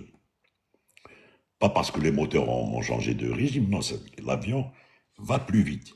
Et la vitesse va augmenter, va même se rapprocher de la vitesse maximum à ne pas dépasser, c'est-à-dire la bande rouge. En croisière, rien, c'est ni descente ni montée. Il nous est arrivé de sortir des speed breaks pour réduire. En croisière, speed break pour réduire cette vitesse. C'est autorisé. C'est exceptionnel, mais c'est autorisé. Donc tu vois que c'est pareil, dans le sens contraire, c'est pareil. Et quand tu es stable, comme disait JB tout à l'heure, à mi-pied, c'est pas pour rien. En dessous de mi-pied, il faut savoir que les réacteurs comme les GE, les ROS et tout, ils ont une réponse entre 6 et 8 secondes pour réintégrer tout ce régime-là, le mettre en branle. Donc 6 secondes, c'est beaucoup. C'est vraiment énorme. Et il est en perte de vue, 6 secondes, c'est beaucoup. Hein. Je te vois dubitatif, JB, par rapport au speed pas break. du tout, non, pas du tout, au contraire. Si tu regardes ma vidéo que j'ai fait j'ai fait un truc sur l'approche et les remises de gaz. Et justement, une des configurations, une des exigences de montée en cas de remise de gaz, elle spécifie que la poussée des réacteurs doit être celle obtenue 6 secondes ou 7 secondes après avoir passé de idle à go around. Parce que justement, un réacteur ne passe pas du tout, c'est pas comme un moteur à piston qui va reprendre des tours immédiatement. Un réacteur, non, pas du tout. Quand on est en ralenti et qu'on met Toga ou max take-off ou peu importe, ça prend un certain temps. Et donc la réglementation stipule pour dire quelle est la puissance qu'il faut prendre en considération, la poussée qu'il faut prendre en considération pour vérifier les requirements en climb en cas de remise de gaz. On te dit la poussée obtenue, je me rappelle plus si c'est 6 ou 7 secondes après passage de idle à go around thrust. Voilà. Juste, JB, il faudrait préciser qu'idle, c'est la puissance la plus basse. Ralenti, vol. Parce qu'il y a deux ralentis. Il y a ralenti vol, ralenti sol. Voilà. Kada. Alors, il y a Ricardo Pepi qui demande, j'aimerais bien savoir si la forme des ailes a un rapport par rapport à la capacité de l'avion à voler, bien évidemment. On fait des ailes en fonction de la vitesse que l'avion, de la vitesse qu'on veut avoir sur cet avion. Si c'est un avion qui est fait pour voler à basse vitesse, comme les petits avions d'entraînement ou quoi, on va avoir des ailes rectangulaires. Si on veut un avion rapide, transsonique, on va avoir des ailes en flèche qui ont des particularités spécifiques qui permettent de meilleures performances à haute vitesse, mais des moindres performances à basse vitesse, etc., etc. Ils ont le choix de la forme des ailes, aussi bien de la forme du plan des ailes comme la forme du profil, varie avec les missions que l'on veut attribuer à cet avion. Voilà. Monsieur JB, que Salut, Kada. signifie l'expression thrust idle open descent؟ هذه يقولها وقيل أصحاب الإيربيس مسيو نور الدين. thrust idle open descent وقتاش دايما يقولوها شغل في لا ديسونت ولا فاش هي ديفيرون على ديسونت واحد أخرين ولا حاجة؟ Alors, dit c'est quand le mode reversion open descent est sélecté. C'est comme sur le 37, c'est level change, ou le 767, 717. C'est quand le gars veut descendre et qui va descendre en open, c'est-à-dire qu'il va pas aller vers des contraintes pour les respecter. Il va faire une descente directe. Donc il fait open descent et les cams, c'est-à-dire les manettes vont rester à la place de climb, là où elles sont positionnées, mais sur l'upper DU, il y a écrit idle. Le régime va passer en réduit.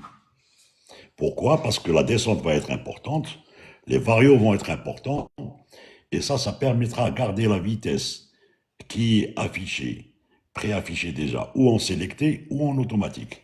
Et si c'est pas suffisant de réduire à cette vitesse, là, il faut utiliser encore les speed breaks pour aller vers cette vitesse.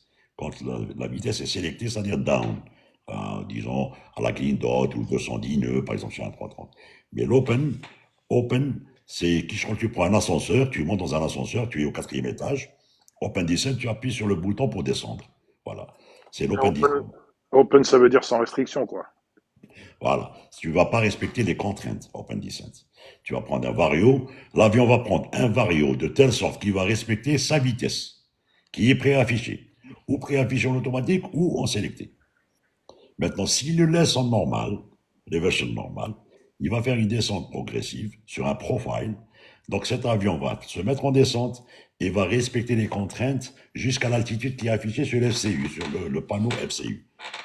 Voilà. S'il y a des contraintes, hein. S'il n'y a pas de contraintes, il va aller directement à cette altitude. On peut expliquer ça de la manière suivante.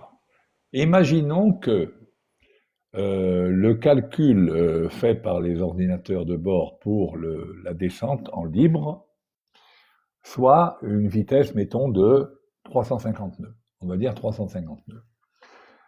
Si on prend 350 nœuds, si l'avion descend à 350 nœuds, il va avoir, on va dire qu'il va descendre à une vitesse verticale de 2500 pieds minute. Je dis comme ça, en gros, ou 3000 pieds minute. Mettons, on va dire 3000 pieds minute.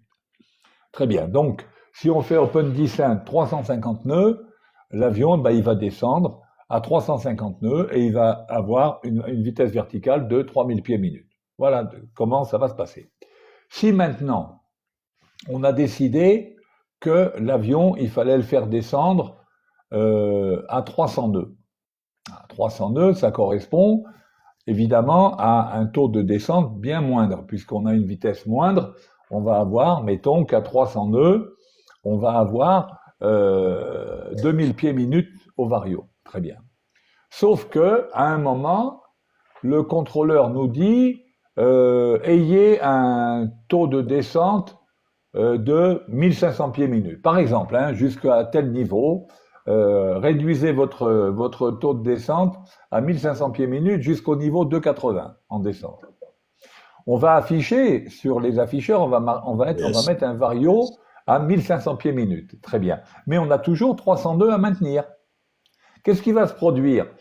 On ne pourra pas maintenir 300 nœuds et 1500 pieds minute sans rajouter de la puissance.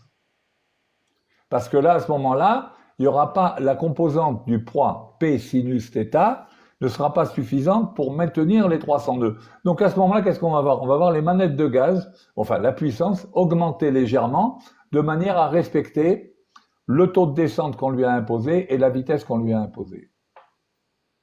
Voilà le principe. Il faut savoir sans PA, voilà. JB et sans PA, c'est-à-dire sans PA, on faisait ça en manuel. Sur les avions. Eh ben, sur les anciens avions, on faisait ça en manuel, tout simplement. Sans PA, tu vas respecter 1500 pieds en descente. affiché. On va respecter 1500 pieds et on va régler notre puissance pour arriver à garder nos 300 nœuds. Voilà. Et sur un avion Ok, ACAM, bien, merci. sur un avion ACAM comme l'Airbus, quand tu affiches le model version VS, quand tu affiches comme il disait JB 1500 pieds, lui-même, sur Autotrust, il va chercher les 300 nœuds, lui-même. Donc tu vois là, il était peut-être entre climb et idle sans que tu le saches. Ensuite, tu vois le régime augmenter tout seul, lui-même. Pourquoi? Parce qu'il est contrôlé sous FADEC, Full Authority. C'est lui qui va tout bidouiller pour te donner ça.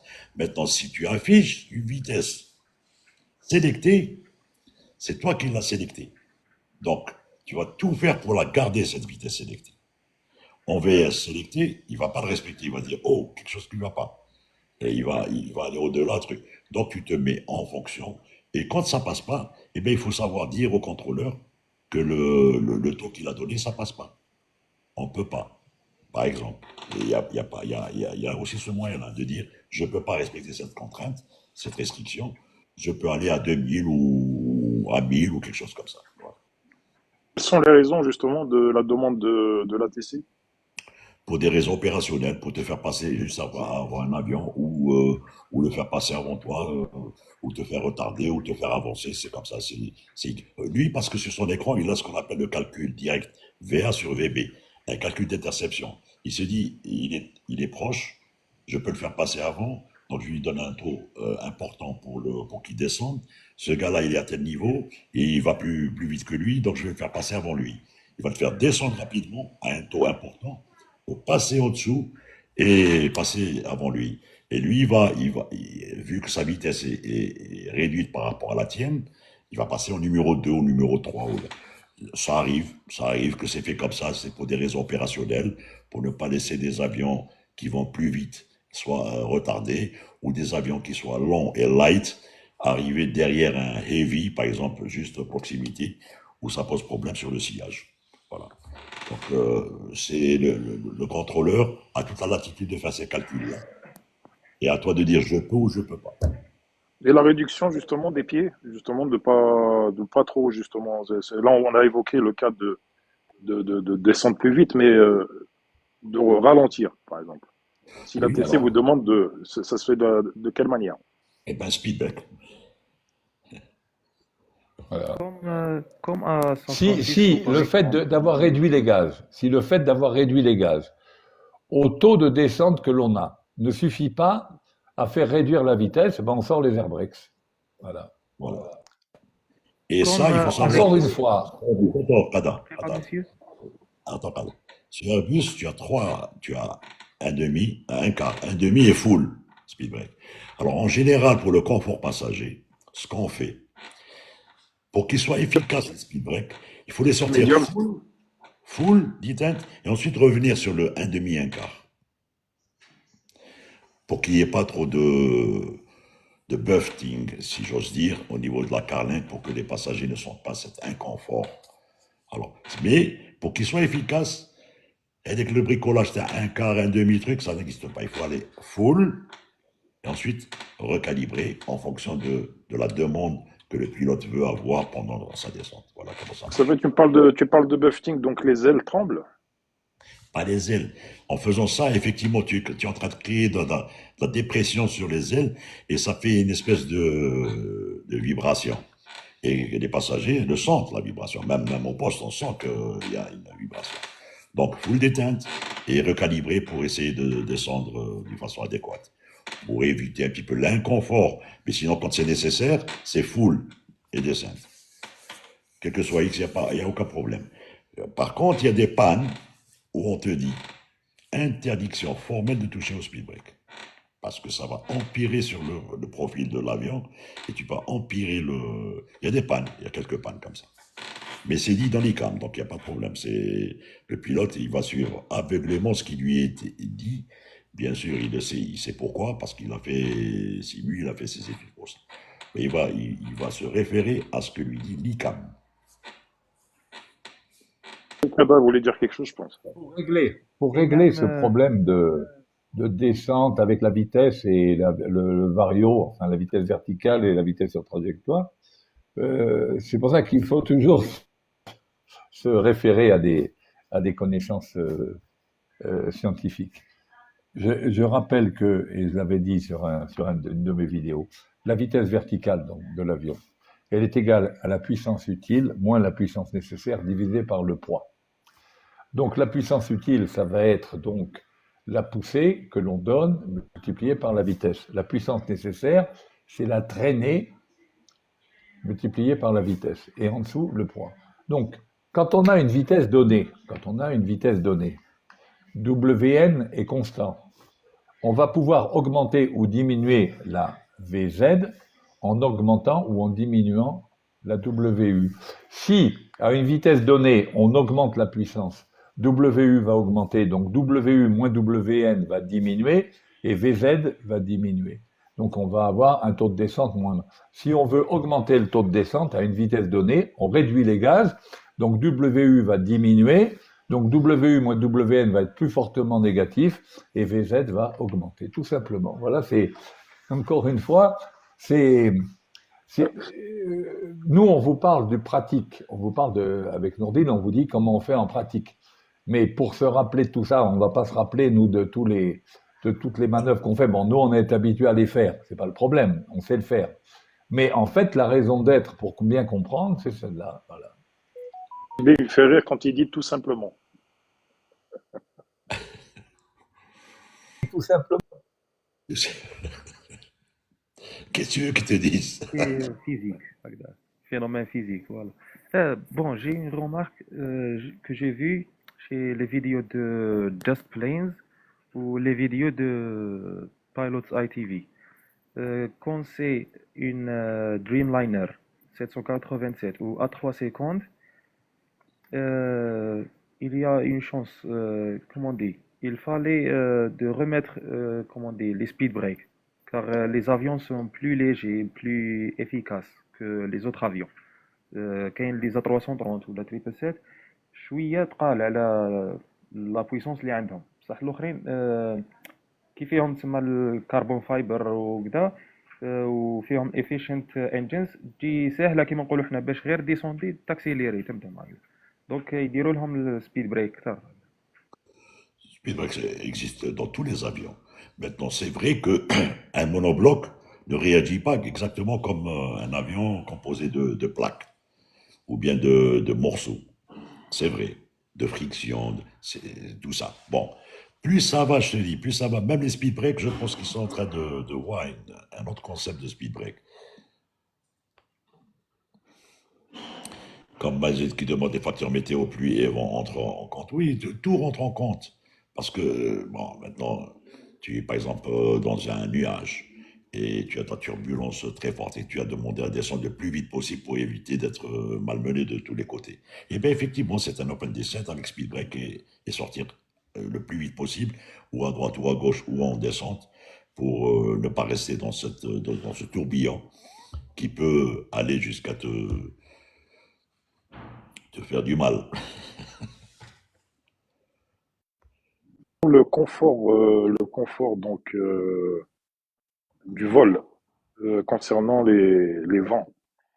Bon, on sait très bien que vent arrière, ben effectivement, tu arrives plus vite à ta destination, c'est clair. Vent de face, effectivement. Mais quelle est la meilleure configuration? Quelle est la configuration la plus mauvaise? Mauvaise? Alors, la meilleure configuration, c'est ce qu'on appelle la RTM, la route à temps minimum. La route à temps minimum qui n'est pas forcément le chemin le plus court, mais qui est le chemin sur lequel on va avoir globalement la meilleure vitesse sol, même si on parcourt plus de distance. Sauf que la route à temps minimum, on essaye de la faire dans la mesure du possible, sauf qu'on a des contraintes avec l'ATC, etc. On ne peut pas forcément la faire. Voilà. La RTM, bon. Maintenant, quand favorable ou pas favorable, quand on a un track, quand tu traverses l'Atlantique, tu as un track, tu suis ton track, et puis c'est tout. Hein. Y a pas, si tu as du vent de face, eh ben ça va être du vent de face, et puis c'est tout. Hein. Tu peux rien faire. Hein. De toute façon, quand tu vas vers l'Est, tu vas toujours subir du vent de face. Quand tu vas vers l'Ouest, en général, tu as du vent arrière. Contraire, pardon. C'est le contraire, c'est le contraire, ouais. Quand tu vas vers l'est, tu vas toujours arriver plus vite que quand tu vas vers l'ouest. Parce que tu subis des vents de face, justement. Ça, c'est dû à la rotation de la Terre, aux phénomènes météo, etc., etc. Maintenant, les pilotes sont fervents sur l'Atlantique d'avoir un jet stream. Alors, quand il y a un jet stream sur un TM6, c'est super parce que tout le monde demande ce niveau-là. Et généralement, c'est des niveaux qui sont occupés. Mais quand il y a un jet stream, c'est vrai que Montréal, on a fait Montréal à 5h45, retour. Alors qu'on a, à l'aller, en passant par un track, truc, contrainte, avec la turbulence et tout, on est arrivé jusqu'à 9h30, à l'aller. Alors tu imagines, tu fais Alger-Montréal, 9h30, au retour, tu le fais en 5h45 quand il y a un jet stream. Et quand Justement. Quand tu as le bon niveau... Le Caire, 4 heures à l'aller, 5h30 au retour. 5h30 au retour. Voilà. Et bien évidemment, je pense, je pose la question quand même comme ça, les réacteurs, bien évidemment, sont plus soulagés quand on va en arrière, certainement, non? Non, pas obligatoirement, non. Non, pas du tout.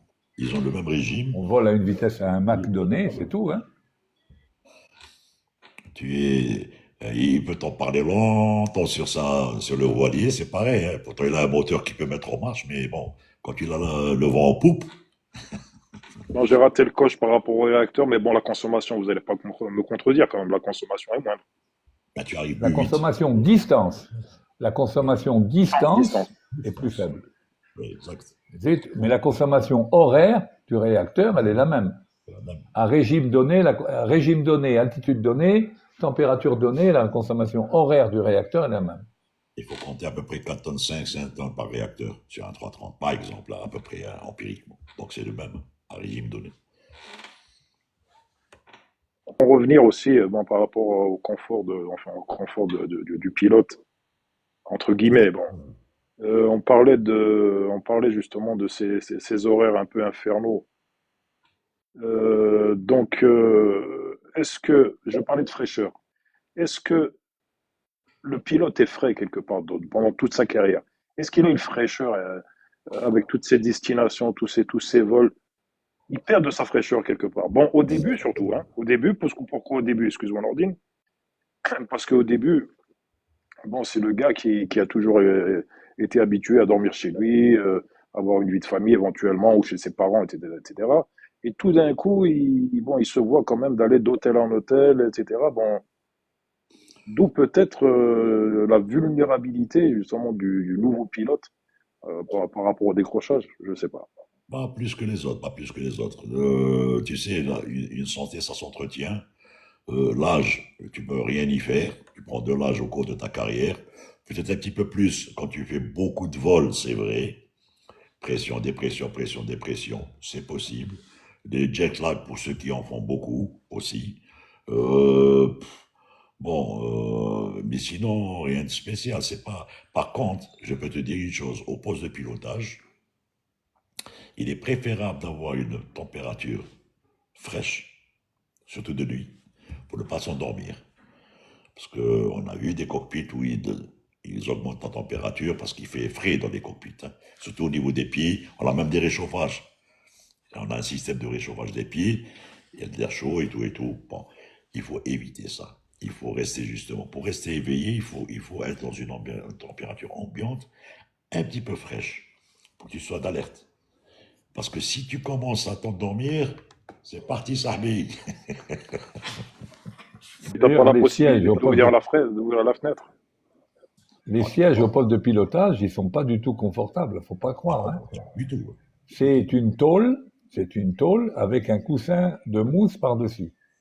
Alors quand les sièges commencent à vieillir, voilà, la mousse elle vieillit, après on est assis sur de la tôle. Et c'est très bien comme ça. C'est très bien comme ça nous maintient éveillés. Si on avait des sièges comme il y avait sur les DS, on aurait trop tendance à dormir. Je comprends parfaitement. Oui, mais JB, comment expliques-tu que les pilotes essayent justement de rendre le siège confortable? Ils te ramènent des housses en peau de mouton, des machins et tout. Non, c'est pas eux, ça. C'est pas il y a les postes de pilotage, si tu veux, quand ils disaient JB, quand c'est neuf, tu as l'impression que c'est de la peau de mouton. Non, c'est pas de la peau de mouton. Ça, c'est un truc designé qui a été fait sur le truc, mais c'est de la tôle sur lequel il y a un morceau de mousse qui est utilisé par des milliers de fesses. Je te dis pas en beaucoup de choses. Et donc, voilà, Oui, à mais la longue, ça s'use, ça truc. Bon, quand vraiment ça commence à ne plus tenir, il y a le design qui se fait, il change le siège. Vraiment, quand c'est mécanique, il change le siège. alors dans ces cas-là, il est interdit de ramener un oreiller ou un truc comme ça Pas qu'il soit. est interdit, c'est pas il est strictement, en fait, interdit de rajouter quelque chose à quelque chose qui ne doit pas exister. Alors, je te dis encore mieux. On a vu, il ne faut pas se leurrer les yeux, il y a des gens qui se mettent au poste, ils ramènent la couverture de trucs, ils se coupent comme ça, truc. Il faut savoir que quand tu te mets dans une condition qui est en dehors du poste de pilotage, tu n'as plus la même attention que si tu étais dans le poste de pilotage. Parce que tu vas prendre une position, même si elle est difficile, pour te mettre en douillet, et s'il y a quelque chose, une alarme qui retentit, le temps de réaction est différent par rapport à celui qui est déjà éveillé, température ambiante, et qui est déjà en train de computer.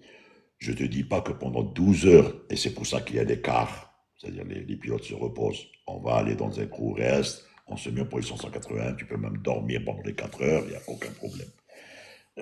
C'est fait dans ce sens, pour ménager un petit peu le sommeil, la fatigue et tout. Voilà. Mais il ne faut pas se mettre dans une condition. Alors à ce moment-là, il faut ramener un lit de camp gonflable et se mettre sur le truc, et dormir carrément, ou un couchage, ou un sac de couchage. Non, Ouais, tu es ouais. payé pour ça, tu es payé pour faire ton travail, c'est tout. Là, tout à fait d'accord avec toi.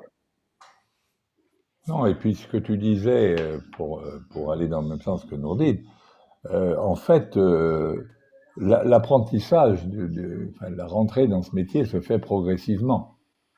Quand on est en école de pilotage, déjà, on commence à travailler la nuit. On fait des vols de nuit, déjà, on commence à s'habituer. Donc, dès le début, enfin, pas au tout début, parce qu'au début, on fait que du vol à vue, mais très tôt, dès qu'on commence l'IFR, on commence à faire des vols de nuit, on fait du simulateur la nuit, etc., etc. Donc, l'apprentissage du décalage horaire, etc., etc., il se fait progressivement, hein. Et donc, il y a pas, ça nous saute pas à la gueule, quoi, hein. Ça devient une seconde nature. C'est Mais progressif. encore mieux, fallait se dire encore mieux. Pendant toute ta carrière, en fait, tu n'as pas le temps de penser à ça. Tellement les rosters, ce qu'on appelle les programmes, les rosters changent, les équipages changent, c'est c'est pas toujours les mêmes personnes que tu vois, les mêmes personnes avec qui tu travailles, les mêmes avions que tu prends, c'est pas les mêmes lignes. Donc c'est tous les jours quelque chose de nouveau. Tous les jours, tous les jours. Tous les vols ne se ressemblent pas. Aucun vol ne se ressemble. Même si tu le fais tous les jours, le même vol, il ne se ressemble pas. Pas les mêmes températures, pas les mêmes humeurs de travail, pas les mêmes personnes, pas les mêmes. C'est Pas. c'est Donc, voulu. Et c'est non, voulu. C'est c'est pour briser la monotonie. non, c'est pas voulu pour. C'est pas surtout voulu pour briser la monotonie. C'est justement pour te mettre dans le contexte que tu dois prendre pour pouvoir affronter ça. Et donc, à un moment donné, tu deviens blasé. Je n'irai pas jusqu'à dire ça, mais quand on prenait le programme, on fait ça. Oh, toujours un IAD, tu fais un truc, ah merde, c'est toujours le même vol, le vol. Mais quand tu vas arriver à ce vol, c'est pas le même. C'est pas le même. C'est pas le même équipage, c'est pas le même avion, c'est pas les mêmes conditions météo, c'est pas le même jour. C'est pas. Ben, qu'il y a des trucs, ben, tu auras une panne, ben, tu n'auras pas de panne, ben, tu auras un truc. Tu vois. Et donc, le pilote, 40 ans après, se retrouve partir à la retraite et il se dit, oh, j'ai passé 40 ans. C'est dingue. Comment j'ai pu faire ça? Absolument, absolument. Il y a Rami qui vient de monter sur le guest aussi. Et à Rami, s'il a une question, oui. Vas-y, Salam alaikum, Captain. Salam alaikum, monsieur Nordin, monsieur JB, tout le monde. salut. Salut Rami. Ah, Salut. merci. Moi, j'ai une question par rapport au crash sud-coréen. Ouais. Je voulais savoir par rapport au train d'atterrissage. Vu que les moteurs, les réacteurs ne fonctionnaient plus, donc les systèmes hydrauliques ne fonctionnent plus, je voulais savoir est-ce que le pilote savait que les trains d'atterrissage n'étaient pas sortis? Je pense qu'il n'a même pas eu le temps de le savoir parce qu'il a fait 180 degrés et donc s'il l'avait su, il aurait sorti en secours, mais il n'avait pas le temps de le faire. Bon, maintenant, encore une fois, attendons le rapport parce que, ou peut-être qu'il l'a fait et que, bon, il l'a pas fait parce qu'il n'était pas sorti. Peut-être que pour lui, dans cette, on peut que supputer, hein, encore une fois, hein, j'avance pas des arguments trucs. On peut dire aussi que pour lui, il a mis le gear down, la manette sur down, et pensant que le truc, avant de vérifier que les trois verres sont allumés, ben, c'était trop tard, ils étaient déjà en course finale. Bon, tout peut se dire, mais rien ne peut se confirmer pour l'instant. Rien. Vas-y. Pour le moment, étant donné qu'on n'a même pas les boîtes noires, puisque les deux enregistreurs se sont arrêtés de fonctionner 4 minutes avant le crash, pour le moment, on ne sait vraiment pas ce qui s'est passé dans ces 4 dernières minutes-là. Effectivement, moi je suis très curieux de savoir, d'avoir des nouvelles de l'enquête et des boîtes noires. Ben, si tu veux avoir des prémices, suis un petit peu Air Aviation. Il y a des fois des items, des highlights en jaune. Ils rajoutent des informations qu'ils ont au fur et à mesure parce que, bon, eux, ils font que ça. Ils ne font que ça. Donc, quand il y a quelque chose comme ça, ils suivent de près. Et il y a un chat en bas où les gens donnent font des supputations, avancent des hypothèses, mais sans plus, hein. Mais tant que le truc n'est pas sorti, qui m'égale que JB, alors d'autant plus que 4 minutes avant l'impact, le DFDR, enfin le CVR et le FDR ne fonctionnaient pas, c'est que vraiment il y a quelque chose qui ne va pas, hein. Oui, il a l'ancienne version des boîtes noires qui n'ont pas des batteries, je pense, hein. Ouais. Je pense pas, c'est un 37 NG. Non, c'est des NG. Oui, mais pas NG كيفاش نقولوا fabriqué après 2010. C'était en 2009. كان مازال ما حطوها لهمش ما داروهاش نورمالمون لا. Les NG qu'on a, ils datent depuis 2000. Ils sont toujours sur la Outbus, hein, donc il n'y a pas de problème, hein. Donc, quel que soit X, ils sont alimentés. Les CVR et les DFDR sont les derniers trucs que l'on perd sur un avion. Ils sont alimentés par la Hot Battery Bus. La Hot Battery Bus, c'est Unswitchable Bus. C'est-à-dire que le seul moyen de ne plus alimenter la Hot Battery Bus, c'est pratiquement, il faut démonter la batterie. Voilà. Exact. Donc, voilà, quand ça avance Moi, pas. j'ai une autre question, pardon, monsieur Nordine. Vas-y. Par rapport au poids par passager. Lorsqu'on fait l'enregistrement et qu'on est en excès de poids, et qu'on paye la différence, comment ça se passe au niveau du carburant?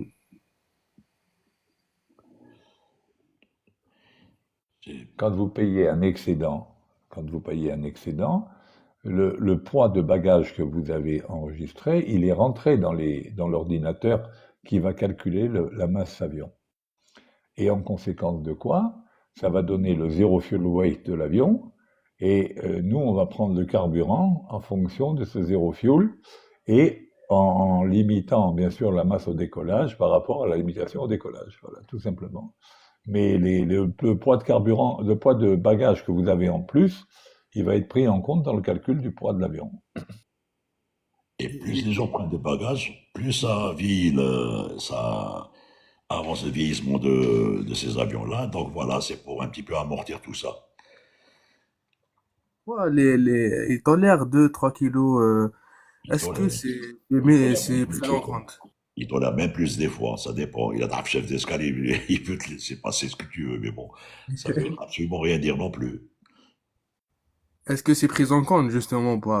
En toute rigueur, c'est pris en compte. En toute rigueur, sauf si le gars est tricky, à ce moment-là, c'est grave. Si le gars enregistre un bagage de 40 kilos et qui marque 20 kilos sur le système, là, c'est grave. Voilà.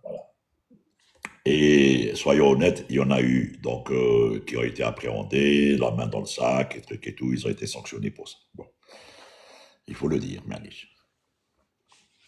Merci beaucoup, capitaine Nordine, monsieur JB. Merci beaucoup pour votre réponse. Bonne soirée à vous. De rien. Merci, bonne soirée. Au revoir.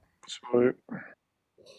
Et qu'est-ce que vous dites sur l'hypothèse de Bird Strike du 737? Ils ont dit qu'il y avait un Bird Strike au niveau 01 quand ils ont fait la remise des gaz. Parce qu'ils ont lancé un Mayday, Mayday, Bird Strike, Bird Strike, Bird Strike. Ils ont fait la remise des gaz en 01. Donc après ce qui s'est passé entre le temps index et le retour, on ne sait pas encore. Est-ce qu'il y a des capteurs qui donnent le poids de l'avion? Non, mais quand il y a la pesée, oui, mais il le pèse. Quand il pèse, mais chez nous, il n'y a pas de capteur. Donc c'est nous qui introduisons le zéro fuel dans le FMJEC et le fuel pour que ça donne le poids exact.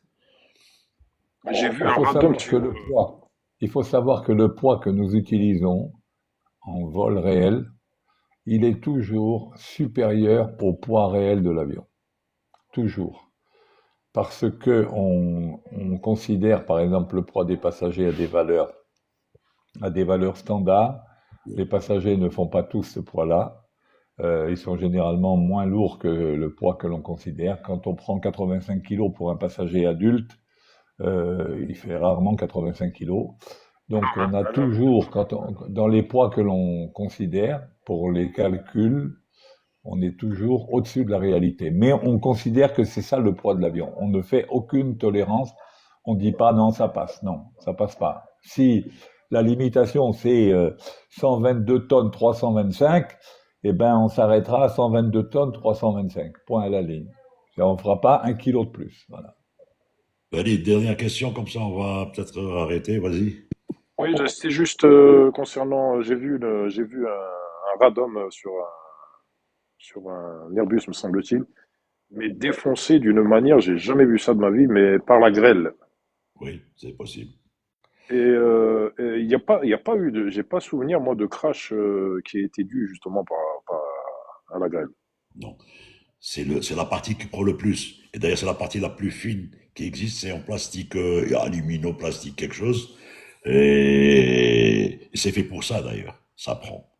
Et même les pare-brises, tu avais les Windows, des trucs, ça a des impacts de balles de golf, hein, et ça peut avoir des impacts très importants.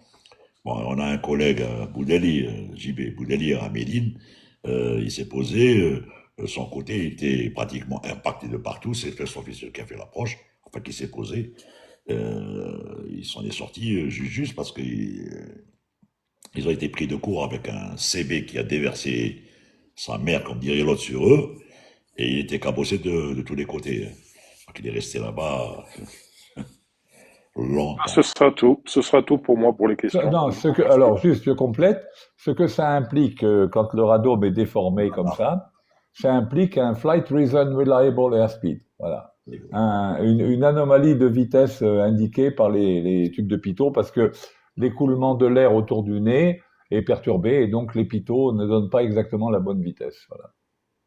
Sur ce, messieurs, merci de votre participation. Merci le chat.